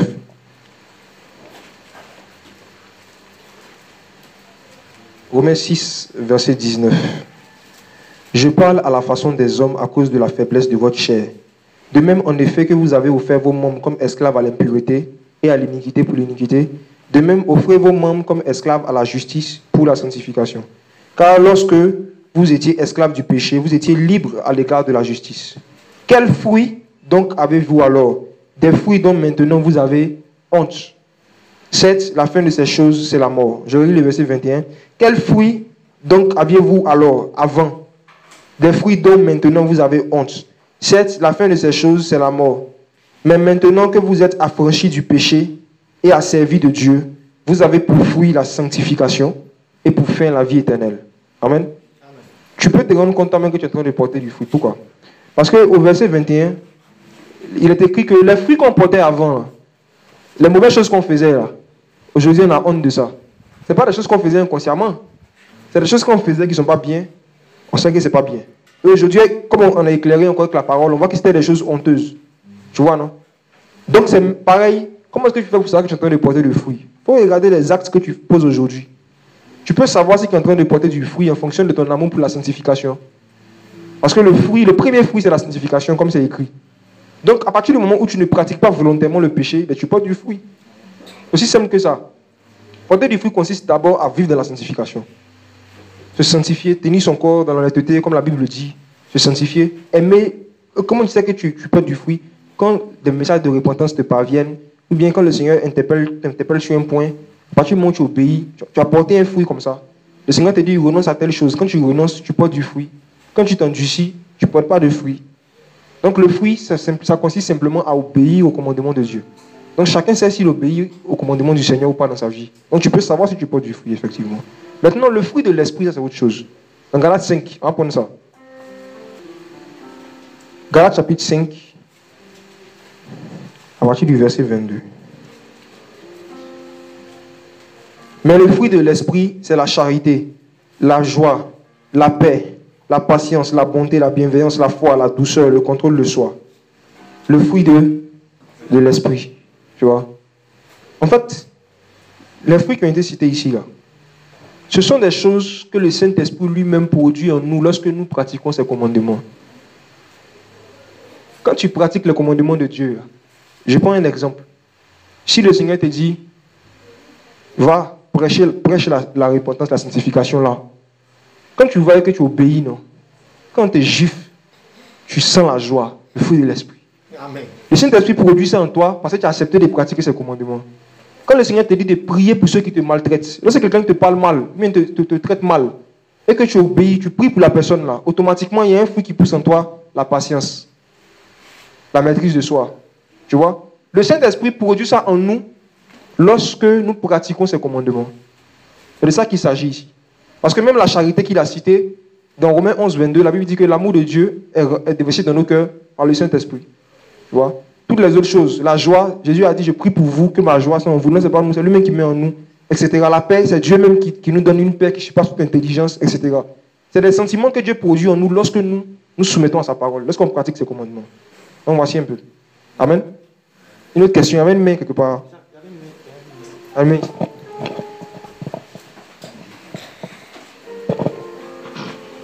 Bon, bien, bonjour.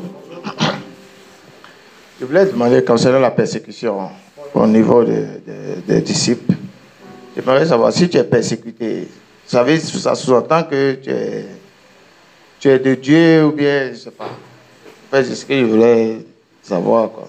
C'est-à-dire si tu es persécuté couramment, est-ce que tu es sur la voie de Dieu ou bien c'est le monde, je ne sais pas.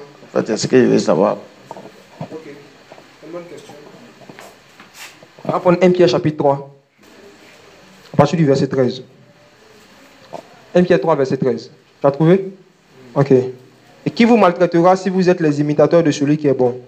Mais si toutefois vous souffrez quelque chose pour la justice, si vous souffrez quelque chose pour la justice, vous êtes bénis. Là-bas, je t'ai mis heureux, c'est ça? Mais vous êtes heureux. Comment c'est écrit chez toi? Vous êtes écrit béni. C'est quelle version? Je peux voir? Ah, ok, donc ça va. Vous êtes bénis. Et ne craignez pas les mots dont ils veulent vous faire peur.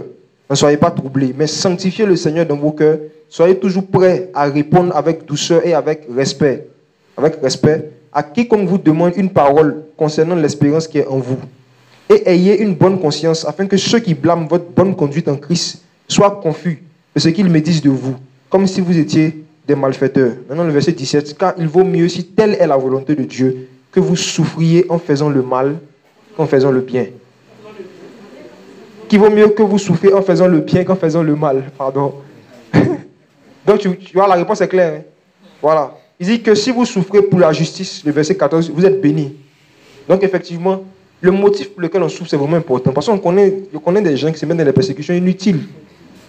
Qui eux-mêmes se fait persécuter dans l'espoir de passer pour des héros devant les frères. Tu vois? Les persécutions que toi-même tu n'es pas allé chercher de manière charnelle, qui n'est pas due à ton manque de respect, à ton manque de douceur, à ton manque de sagesse, mais qui sont liées véritablement à ta prise de position pour la vérité, ton amour pour Jésus. C'est ça que tu es de Dieu, ça montre que tu es de Dieu. Voilà. Parce que la Bible dit que ceux qui veulent vivre pieusement en Jésus-Christ seront persécutés.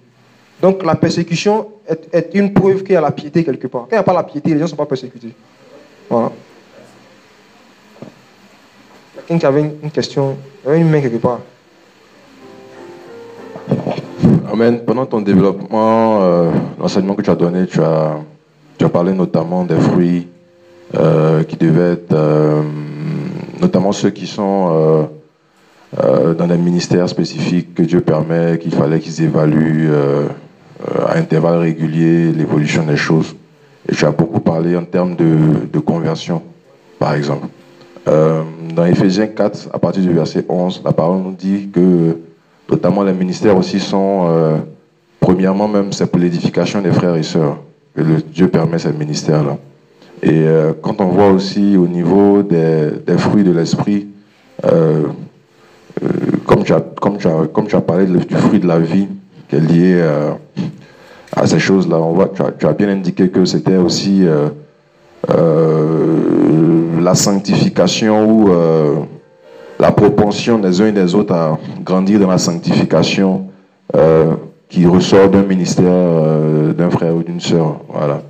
Et donc, je veux dire, doit-on seulement évaluer les fruits d'un ministère uniquement que par je veux dire, les éléments apparents qui peuvent être les baptêmes, par exemple, qui même ne montrent pas que ce sont vraiment des personnes qui se sont converties au Seigneur. Parce que comme on a pu le voir la dernière fois, c'est un signe. Et le vrai baptême, c'est le baptême réellement de recevoir le Seigneur. Et c'est lorsqu'on accepte réellement le Seigneur d'abandonner son ancienne vie. Donc, ce que je veux dire, est-ce que réellement on peut uniquement voir ça aux conversions, au nombre de baptêmes? Et puis comment évaluer aussi le niveau de sanctification des frères et sœurs au travers de ces ministères-là? Par exemple, je viens à un ministère, par exemple, toi, par exemple, je veux dire, une personne tierce, elle vient, elle apporte la parole, et une personne reçoit cette parole dans son cœur et va l'appliquer à la maison, et on voit qu'il y a des changements. Bon, elle voit elle-même, comme Nikita a pu le dire, qu'il y a des changements dans sa vie, par exemple. Maintenant, le frère qui est dans le ministère, mais comment lui sait que c'est parce qu'il va visiter cette personne-là pour dire, ah, bon, la fois dernière, j'ai prêché, quelle évolution de sanctification tu as pu avoir dans ta vie? Bon, je veux dire, il y a des aspects qui sont un peu compliqués, quoi. Parce que si on ne prend pas ça, c'est comme si, bon, il n'y a pas eu tel nombre de baptêmes, donc ça veut dire que le ministère dans lequel tu es, bon, ça ne porte pas de fruits, quoi. Voilà, c'est cet aspect-là que je voulais comprendre, au fait, l'évaluation de la sanctification, le niveau de sanctification qui a été suscité par le ministère, au fait. C'est un peu complexe quand même.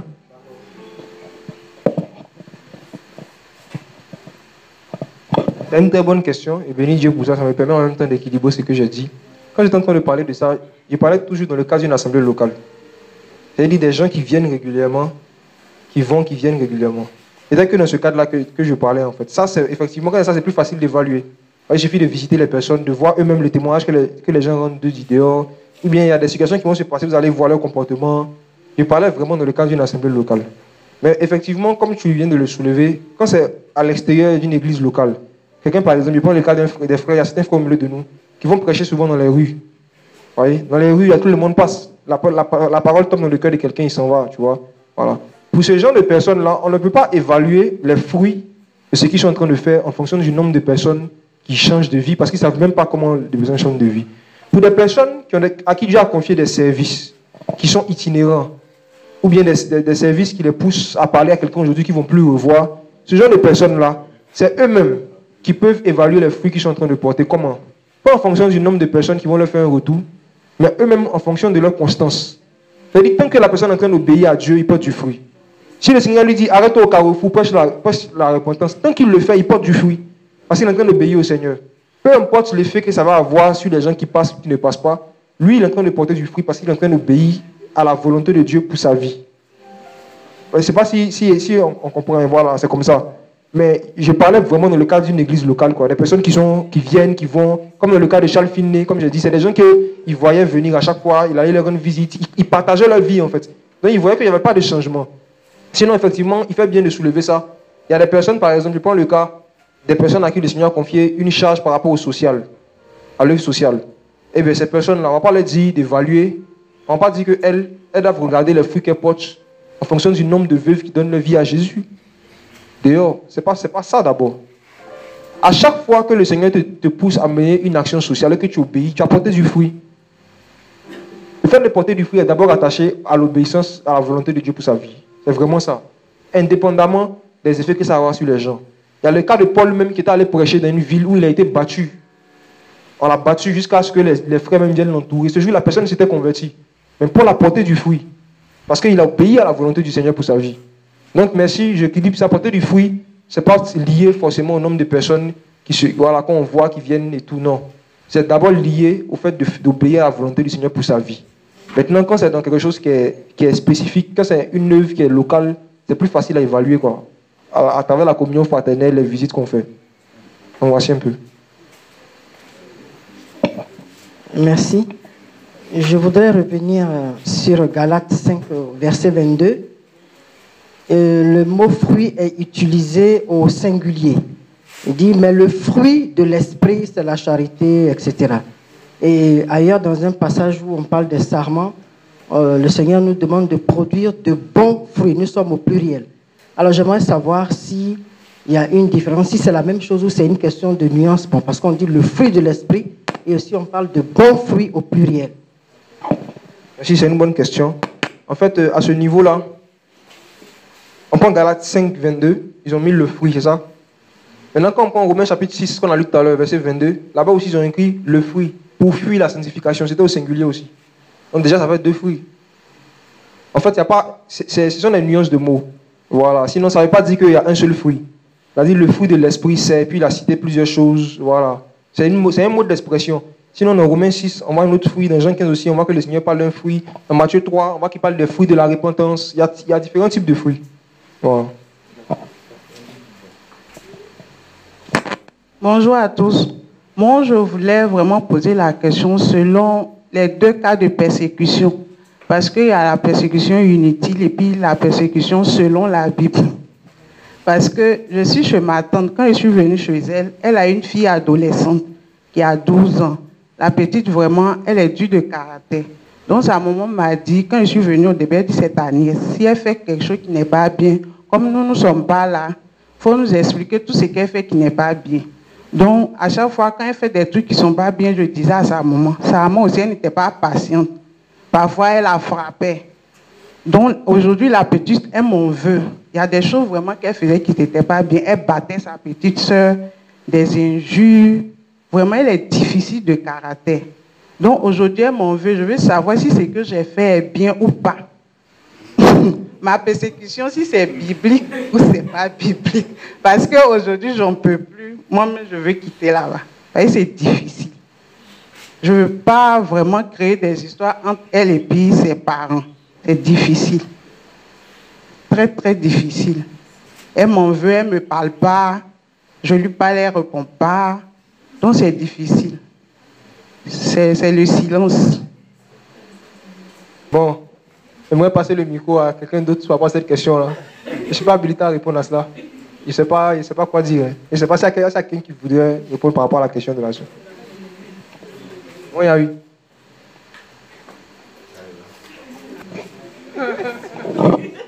Je vous salue dans le nom de Jésus. Je ne sais pas pourquoi il me balance la patate chaude. Non, en fait, si j'ai bien compris, c'est que sa tante lui a dit que tout ce que sa cousine fait quand elle n'est pas là, il faut qu'elle reporte. Maintenant, je ne sais pas si elle a une démarche par rapport à la cousine elle-même. C'est-à-dire, est-ce qu'elle essaye de parler à la cousine, de l'encourager à marcher droit, voilà. Je ne sais pas. C'est-à-dire, moi, je pense que ce n'est pas, même si elle part, ou qu'elle parte, qu'elle ne part pas, c'est bon qu'en Christ, elle puisse impacter la fille, quoi.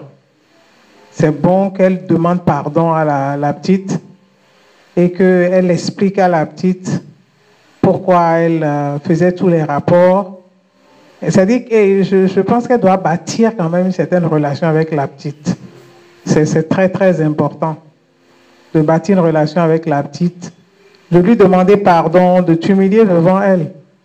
Et lui dire vraiment, je sais que les rapports que j'ai faits, ça t'a fait mal, mais ce n'était pas mon intention et je ne m'attendais pas à ce que ta maman réagisse forcément comme ça, mais enfin, je ne sais pas. C'est-à-dire, il faut que tu fasses quelque chose par rapport à la petite, parce que tu es conscient du fait que tu as obéi à la tante, mais tu lui as fait mal quand même. Donc, c'est important de faire quelque chose et de prier aussi que le Seigneur t'oriente, quoi. Et je ne sais pas si la solution est de partir. Parce que si tu demandes pardon à quelqu'un et que tu t'en vas, tu n'as pas forcément la possibilité de démontrer à cette personne que tu as de l'amour pour elle et que ton objectif, ce n'est pas de faire des rapports systématiques contre elle, mais que ton objectif, c'est qu'elle ait une bonne vie et que son avenir soit bon, quoi. Que tu te préoccupes pour son avenir. Donc, je pense qu'il faut être là et continuer à démontrer à cette petite que tu l'aimes et que tu veux son bien et que tout ce que tu fais, ce n'est pas dans le but de lui faire du mal, quoi. C'est ce que je pense. Maintenant que le Seigneur t'oriente au nom de Jésus. Juste pour encourager la sœur, pour lui dire que le Seigneur ne fait rien au hasard. S'il te fait passer par là, peut-être que toi-même tu auras un enfant plus difficile que cette fille. Alors si déjà tu démissionnes, qu'est-ce que tu feras vis-à-vis de ta fille? Ça pouvait être ton enfant, à toi. Et il y a une méthode, je ne me rappelle plus précisément du passage, que lorsque quelqu'un est en faute dans l'assemblée, la Bible préconise, je paraphrase, qu'on approche cette personne d'abord avec une personne une fois, ensuite chacun un truc de 2 ou 3 fois, et après maintenant on expose. Alors, avant de dénoncer cette petite, il faudrait la mettre en garde, je suppose. Tu la mets en garde, si elle continue, tu le diras à sa mère. Ça, c'est une démarche aussi que tu pourrais utiliser. Bon, d'accord, donc maintenant tu pries et il faut t'armer de patience. Comme il a à le dire, Jésus a payé le prix. Alors si tu démissionnes, c'était tout, merci.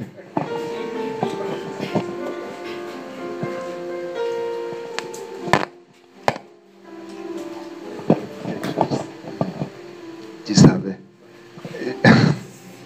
Et je vous salue dans le nom de Jésus. Et effectivement, je voudrais que la sœur sache qu'elle est en mission dans cette maison. Elle a une mission particulière auprès de cette fille. Elle a le devoir de porter l'évangile dans le cœur de la fille et d'être un exemple de Jésus dans le cœur de cette fille. Jusque-là, tu ne t'es pas comporté vraiment comme une parente. Tu t'es comporté comme quelqu'un qui est là pour de la délation, quelqu'un qui est là pour juste aller rapporter et nuire à la petite. Tu perdras complètement sa confiance. Il faudrait changer le type de rapport qu'il y a entre vous deux. Et il faut lui apporter Jésus. Tu en as tout, l'autorisation, l'obligation et le devoir. Tu dois lui apporter Jésus. Et en fait, c'est à toi de faire son éducation. Tu te comportes juste comme quelqu'un qu'on a placé là pour faire des rapports. Non, tu n'es pas juste là pour faire des rapports, mais tu es là pour apporter Jésus dans le cœur de l'enfant pour aboutir à sa transformation. En tout cas, que Dieu t'aide. Ce n'est pas une petite mission. Amen.